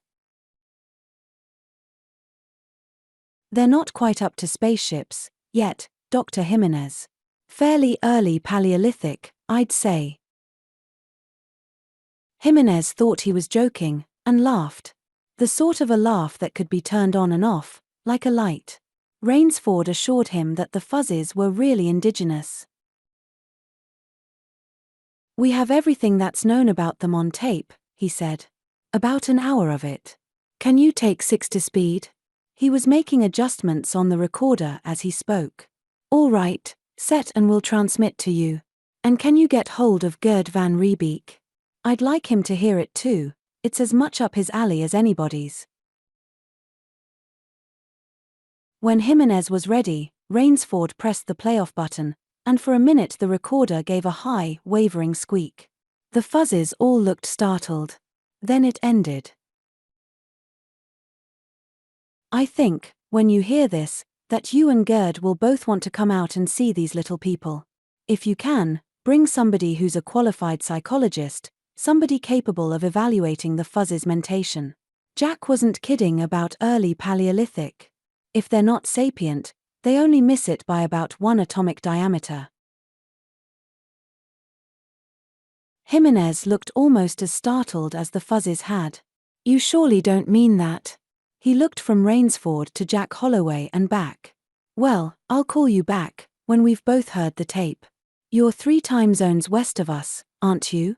Then we'll try to make it before your midnight, that'll be 2100.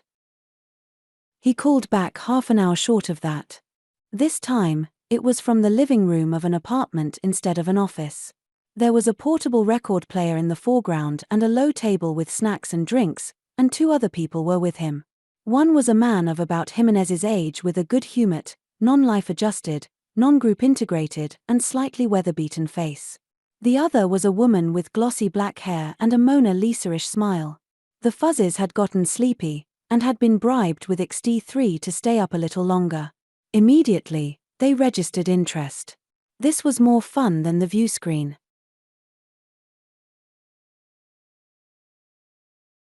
Jimenez introduced his companions as Gerd van Riebeek and Ruth Ortheris.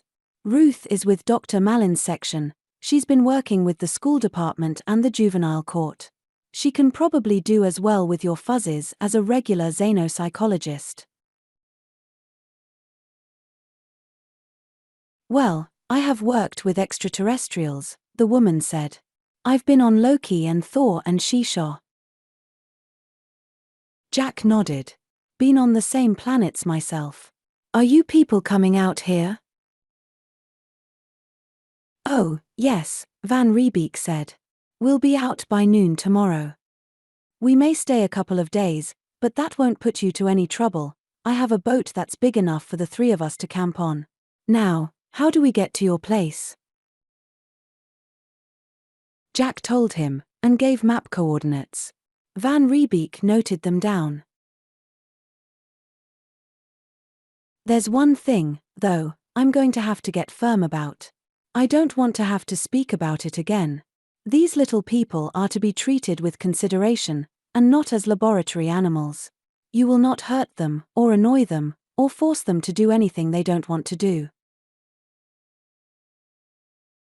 We understand that. We won't do anything with the Fuzzes without your approval.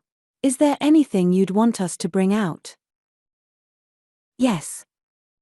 A few things for the camp that I'm short of. I'll pay you for them when you get here. And about 3 cases of XD3. And some toys. Dr. Ortheris, you heard the tape, didn't you? Well, just think what you'd like to have if you were a Fuzzy, and bring it. Chapter 5. Victor Grego crushed out his cigarette slowly and deliberately. Yes, Leonard, he said patiently. It's very interesting, and doubtless an important discovery, but I can't see why you're making such a production of it. Are you afraid I'll blame you for letting non-company people beat you to it? Or do you merely suspect that anything Bennett Rainsford's mixed up in is necessarily a diabolical plot against the company and, by consequence, human civilization? Leonard Kellogg looked pained. What I was about to say, Victor, is that both Rainsford and this man Holloway seem convinced that these things they call Fuzzes aren't animals at all. They believe them to be sapient beings. Well, he bit that off short as the significance of what Kellogg had just said hit him. Good God, Leonard. I beg your pardon abjectly. I don't blame you for taking it seriously. Why, that would make Zarathustra a Class IV inhabited planet, for which the company holds a Class III charter, Kellogg added. For an uninhabited planet. Automatically void if any race of sapient beings were discovered on Zarathustra. You know what will happen if this is true? Well, I should imagine the charter would have to be renegotiated, and now that the Colonial Office knows what sort of a planet this is, they'll be anything but generous with the company. They won't renegotiate anything, Leonard. The Federation government will simply take the position that the company has already made an adequate return on the original investments, and they'll award us what we can show as in our actual possession, I hope, and throw the rest into the public domain.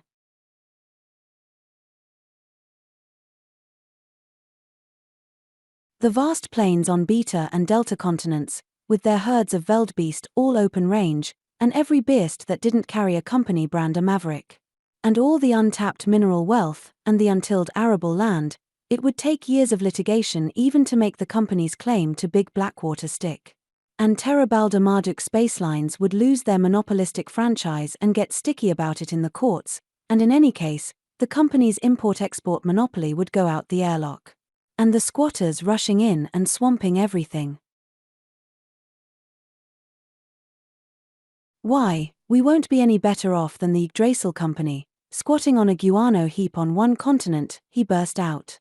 5 years from now, they'll be making more money out of bat dung than we'll be making out of this whole world. And the company's good friend and substantial stockholder, Nick Emmett, would be out, too, and a colonial governor-general would move in, with regular army troops and a complicated bureaucracy. Elections, and a representative parliament, and every Tom, Dick and Harry with a grudge against the company would be trying to get laws passed, and, of course, a Native Affairs Commission, with its nose in everything. But they couldn't just leave us without any kind of a charter, Kellogg insisted. Who was he trying to kid, besides himself? It wouldn't be fair. As though that clinched it. It isn't our fault. He forced more patience into his voice. Leonard, please try to realize that the Terran Federation government doesn't give one shrill soprano hoot on Niflheim whether it's fair or not, or whose fault what is. The Federation government's been repenting that charter they gave the company ever since they found out what they'd chartered away. Why, this planet is a better world than Terra ever was, even before the atomic wars. Now, if they have a chance to get it back, with improvements, you think they won't take it? And what will stop them? If those creatures over on Beta Continent are sapient beings, our charter isn't worth the parchment it's engrossed on, and that's an end of it. He was silent for a moment. You heard that tape Rainsford transmitted to Jimenez. Did either he or Holloway actually claim, in so many words, that these things really are sapient beings? Well, no, not in so many words. Holloway consistently alluded to them as people, but he's just an ignorant old prospector. Rainsford wouldn't come out and commit himself one way or another, but he left the door wide open for anybody else to. Accepting their account, could these fuzzes be sapient? Accepting the account, yes, Kellogg said, in distress. They could be. They probably were, if Leonard Kellogg couldn't wish the evidence out of existence. Then they'll look sapient to these people of yours who went over to Beta this morning, and they'll treat it purely as a scientific question and never consider the legal aspects. Leonard, you'll have to take charge of the investigation. Before they make any reports everybody'll be sorry for. Kellogg didn't seem to like that. It would mean having to exercise authority and getting tough with people, and he hated anything like that. He nodded very reluctantly. Yes. I suppose I will. Let me think about it for a moment, Victor. One thing about Leonard, you handed him something he couldn't delegate or dodge and he'd go to work on it. Maybe not cheerfully, but conscientiously. "I'll take Ernst Mallin along," he said at length. "This man Rainsford has no grounding whatever in any of the psychosciences. He may be able to impose on Ruth Ortheris, but not on Ernst Mallin. Not after I've talked to Mallin first." He thought some more. "We'll have to get these fuzzies away from this man Holloway. Then we'll issue a report of discovery, being careful to give full credit to both Rainsford and Holloway. We'll even accept the designation they've coined for them, but we'll make it very clear that while highly intelligent, the fuzzies are not a race of sapient beings. If Rainsford persists in making any such claim, we will brand it as a deliberate hoax." "Do you think he's gotten any report off to the Institute of Xenosciences yet?" Kellogg shook his head. "I think he wants to trick some of our people into supporting his sapience claims, at least, corroborating his and Holloway's alleged observations. That's why I'll have to get over to Beta as soon as possible." By now, Kellogg had managed to convince himself that going over to Beta had been his idea all along. Probably also convincing himself that Rainsford's report was nothing but a pack of lies. Well, if he could work better that way, that was his business. He will, before long, if he isn't stopped. And a year from now, there'll be a small army of investigators here from Terra. By that time, you should have both Rainsford and Holloway thoroughly discredited. Leonard, you get those fuzzies away from Holloway and I'll personally guarantee they won't be available for investigation by then. "Fuzzies," he said reflectively. "Fur-bearing animals, I take it." Holloway spoke, on the tape, of their soft and silky fur. "Good. Emphasize that in your report. As soon as it's published, the company will offer 2,000 sols apiece for fuzzy pelts. By the time Rainsford's report brings anybody here from Terra, we may have them all trapped out." Kellogg began to look worried. "But, Victor, that's genocide."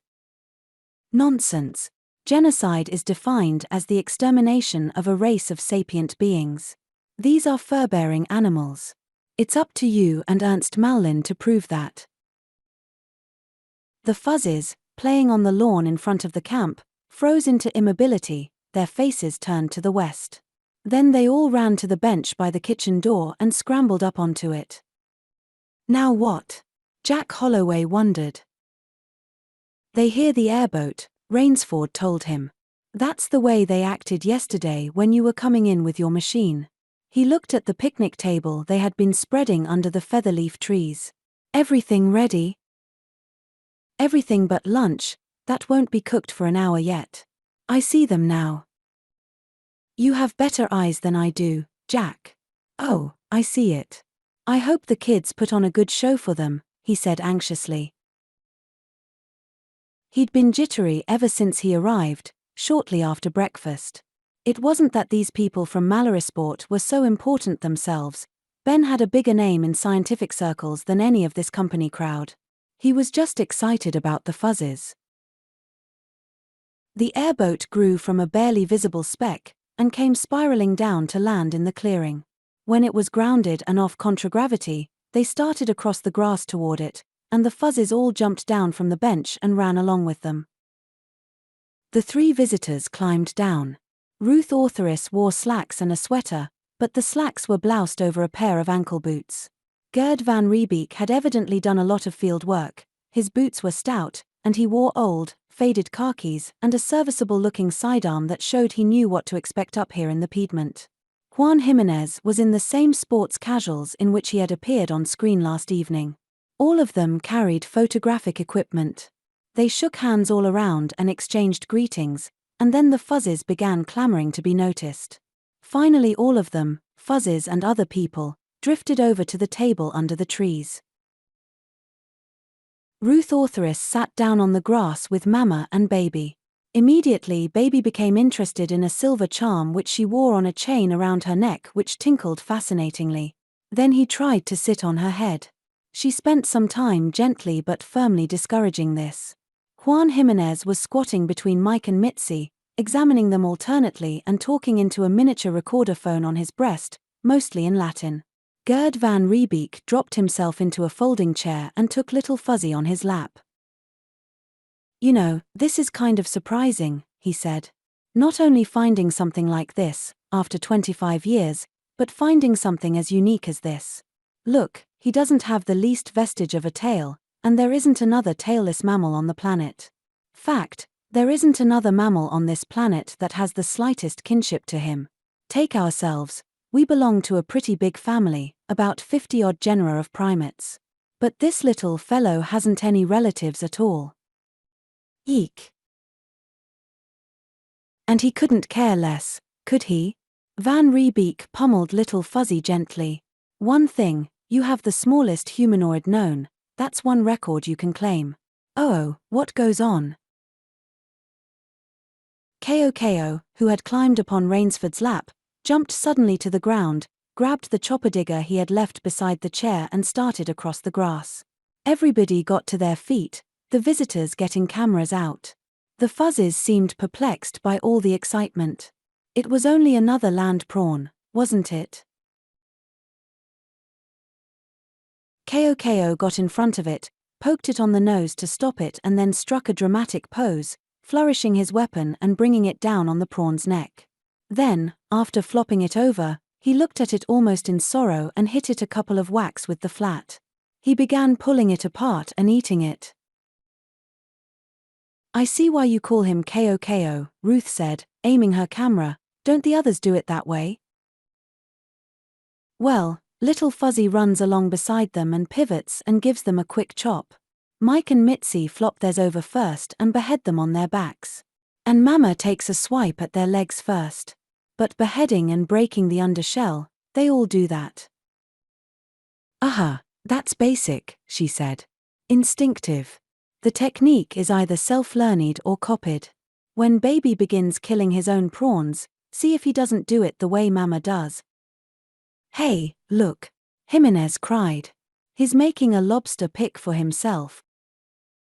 Through lunch, they talked exclusively about fuzzes. The subjects of the discussion nibbled things that were given to them, and yeeked among themselves. Gerd van Riebeek suggested that they were discussing the odd habits of human-type people. Juan Jimenez looked at him, slightly disturbed, as though wondering just how seriously he meant it.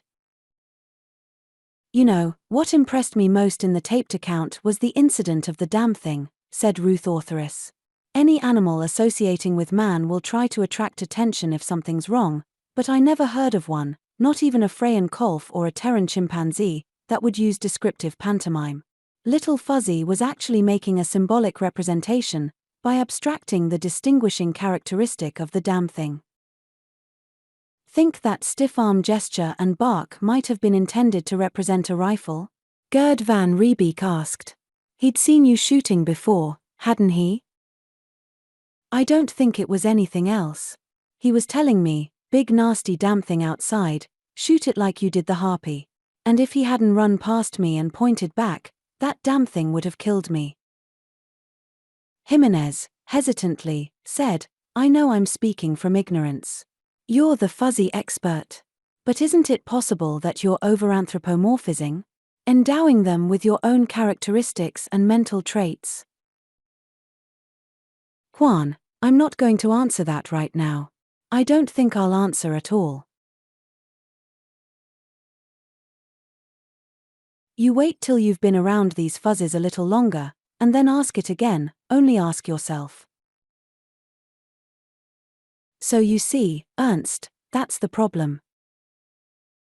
Leonard Kellogg laid the words like a paperweight on the other words he had been saying, and waited. Ernst Mallin sat motionless, his elbows on the desk and his chin in his hands. A little pair of wrinkles, like parentheses, appeared at the corners of his mouth. Yes. I'm not a lawyer, of course, but it's not a legal question. It's a question for a psychologist. That left it back with Ernst Mallin, and he knew it. I'd have to see them myself before I could express an opinion. You have that tape of Holloway's with you? When Kellogg nodded, Mallin continued, did either of them make any actual, overt claim of sapience? He answered it as he had when Victor Grego had asked the same question, adding, "The account consists almost entirely of Holloway's uncorroborated statements concerning things to which he claims to have been the sole witness." Ah. Mallin permitted himself a tight little smile. And he's not a qualified observer. Neither, for that matter, is Rainsford. Regardless of his position as a xenonaturalist, he is a complete layman in the psychosciences. He's just taken this other man's statements uncritically. As for what he claims to have observed for himself, how do we know he isn't including a lot of erroneous inferences with his descriptive statements? How do we know he's not perpetrating a deliberate hoax? But, Leonard, that's a pretty serious accusation. It's happened before. That fellow who carved a late upland Martian inscription in that cave in Kenya, for instance. Or Hellerman's claim to have crossbred Terran mice with Thoran tilbras. Or the Piltdown Man, back in the 1st century pre-atomic. Mallin nodded. None of us like to think of a thing like that, but, as you say, it's happened.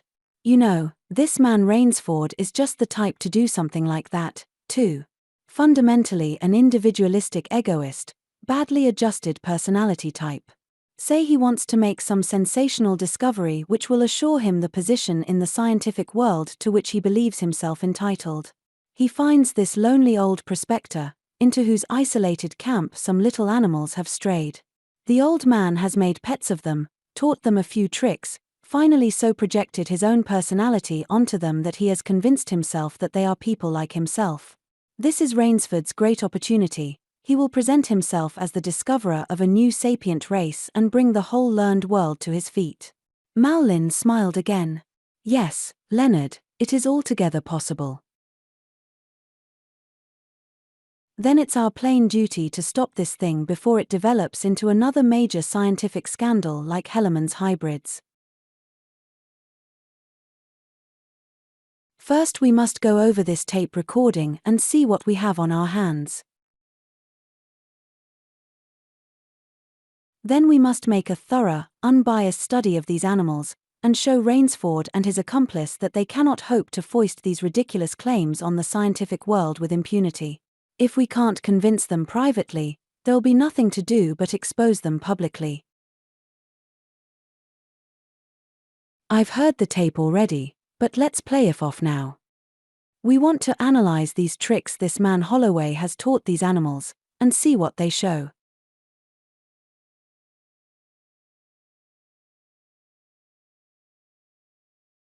Yes, of course. We must do that at once, Mallin said.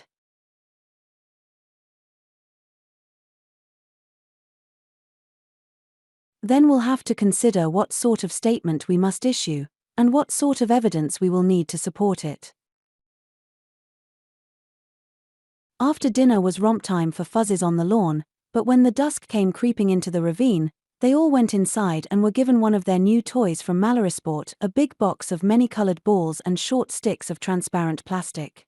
They didn't know that it was a molecule model kit, but they soon found that the sticks would go into holes in the balls, and that they could be built into three-dimensional designs. This was much more fun than the colored stones.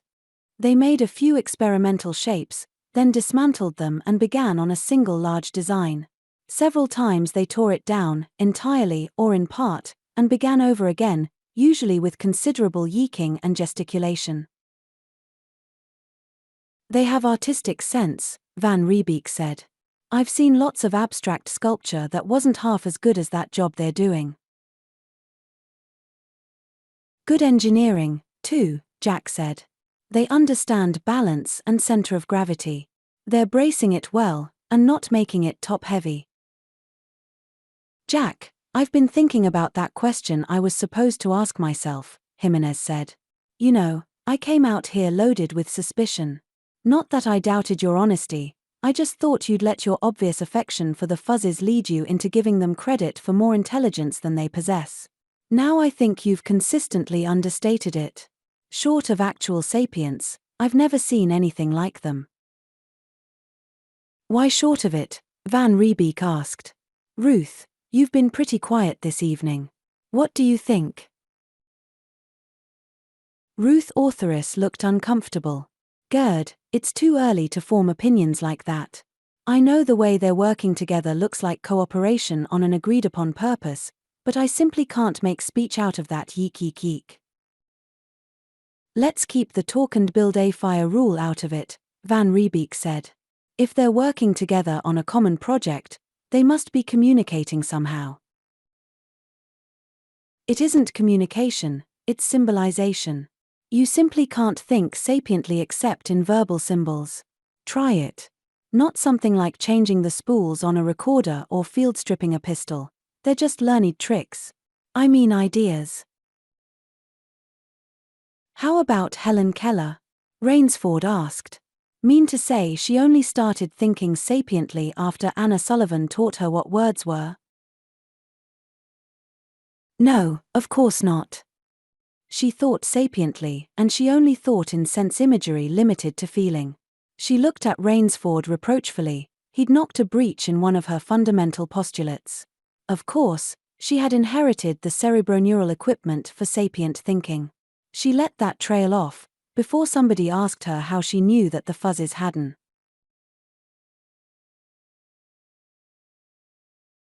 I'll suggest, just to keep the argument going, that speech couldn't have been invented without pre-existing sapience, Jack said.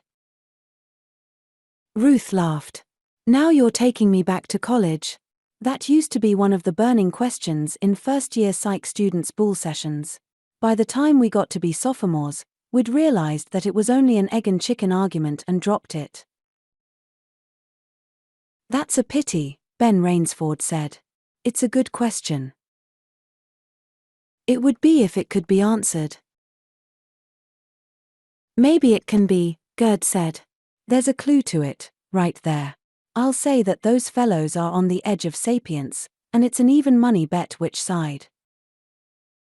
I'll bet every sunstone in my bag they're over.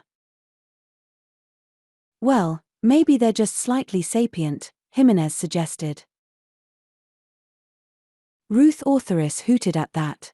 That's like talking about being just slightly dead or just slightly pregnant, she said. You either are or you aren't. Gerd Van Riebeek was talking at the same time. This sapience question is just as important in my field as yours, Ruth. Sapience is the result of evolution by natural selection, just as much as a physical characteristic, and it's the most important step in the evolution of any species, our own included.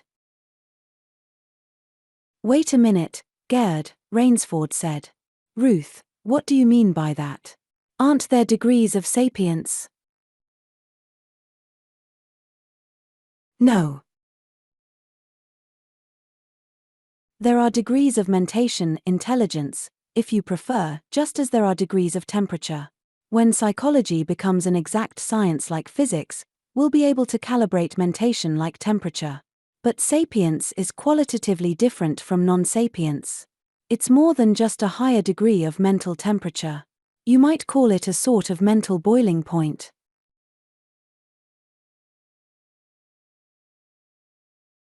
I think that's a damn good analogy, Rainsford said. But what happens when the boiling point is reached? That's what we have to find out, Van Riebeek told him. That's what I was talking about a moment ago.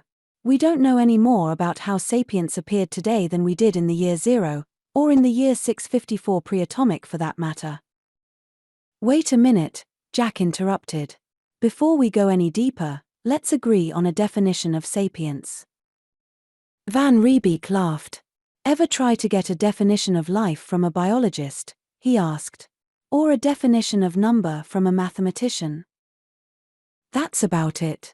Ruth looked at the fuzzes, who were looking at their colored ball construction as though wondering if they could add anything more without spoiling the design.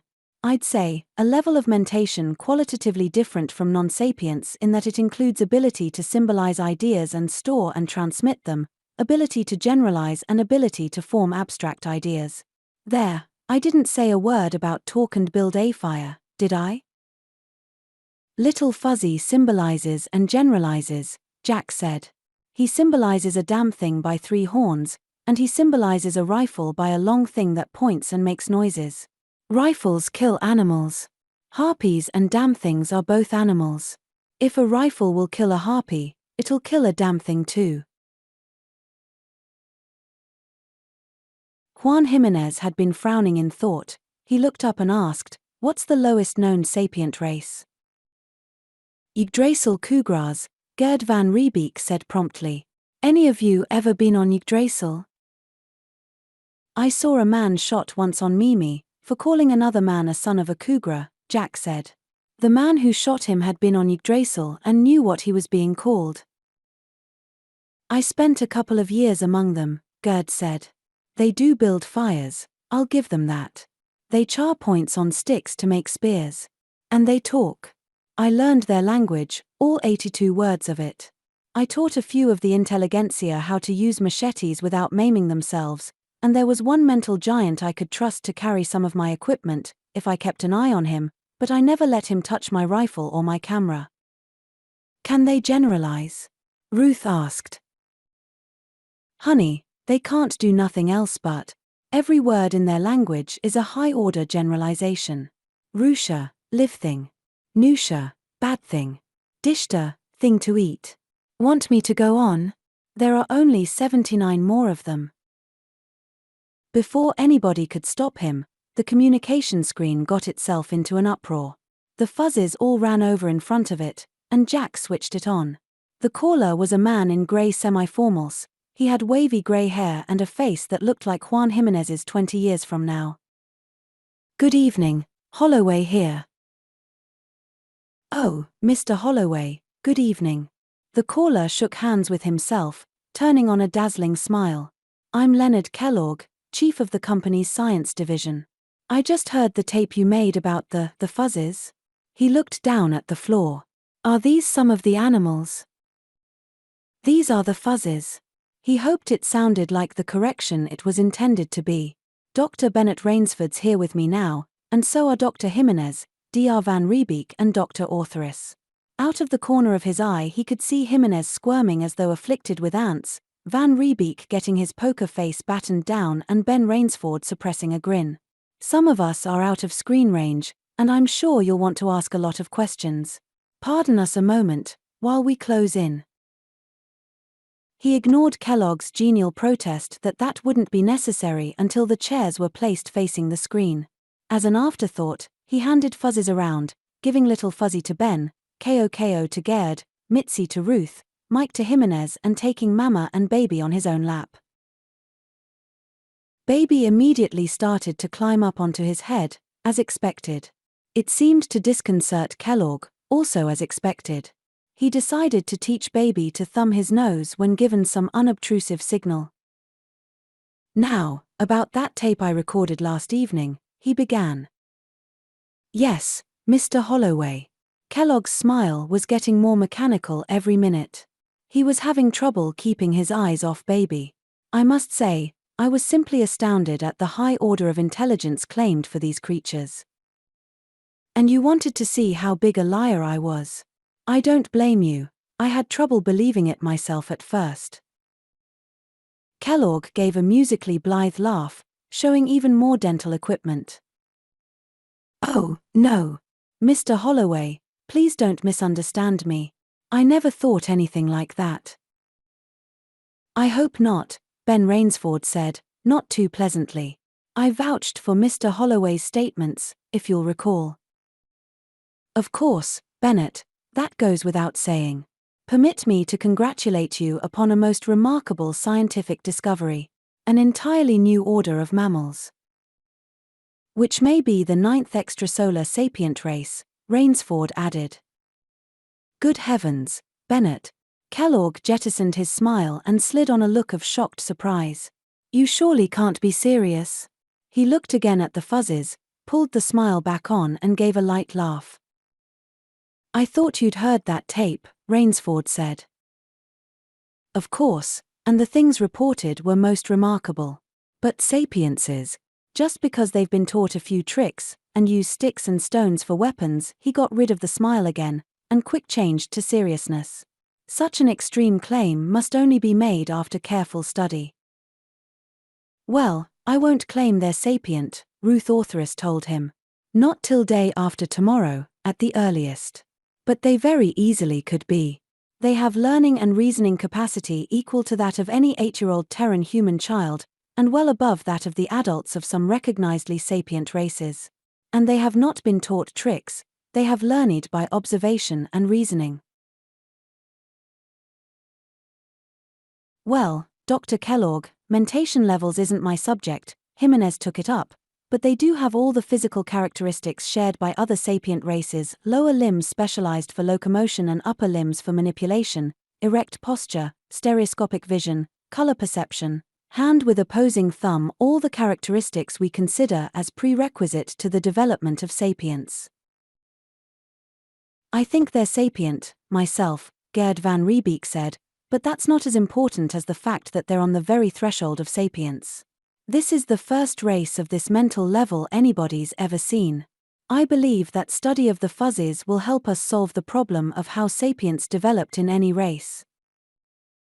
Kellogg had been laboring to pump up a head of enthusiasm, now he was ready to valve it off.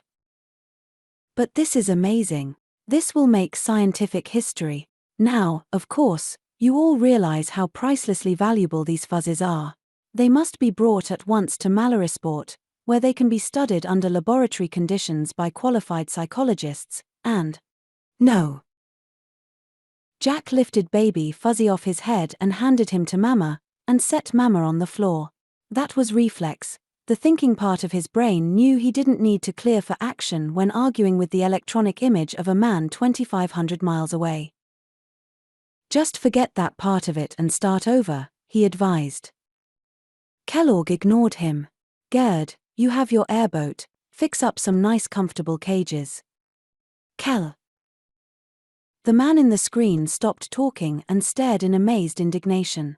It was the first time in years he had been addressed by his naked patronymic, and possibly the first time in his life he had been shouted at. Didn't you hear me the first time, Kellogg? Then stop gibbering about cages. These fuzzies aren't being taken anywhere. But Mr. Holloway, don't you realize that these little beings must be carefully studied? Don't you want them given their rightful place in the hierarchy of nature? If you want to study them, come out here and do it.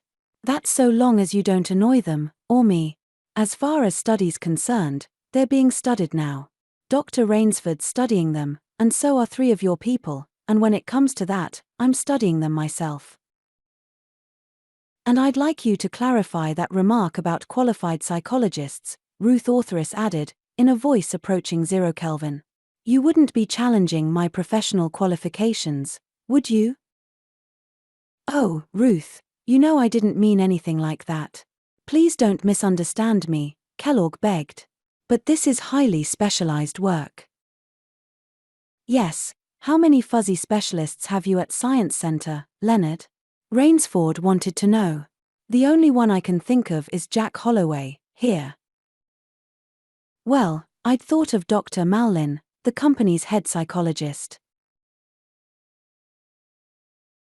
He can come too, just as long as he understands that he'll have to have my permission for anything he wants to do with the fuzzies, Jack said. When can we expect you? Kellogg thought some time late the next afternoon. He didn't have to ask how to get to the camp.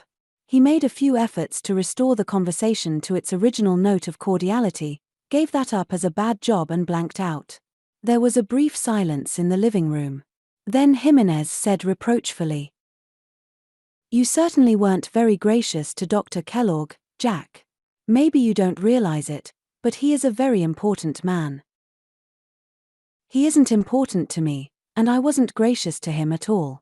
It doesn't pay to be gracious to people like that. If you are, they always try to take advantage of it." "Why, I didn't know you knew Len," Van Riebeek said. "I never saw the individual before. The species is very common and widely distributed. He turned to Rainsford. You think he and this Malin will be out tomorrow? Of course they will. This is a little too big for underlings and non-company people to be allowed to monkey with. You know, we'll have to watch out, or in a year we'll be hearing from Terra about the discovery of a sapient race on Zarathustra. Fuzzy Kellogg. As Juan says, Dr. Kellogg is a very important man. That's how he got important.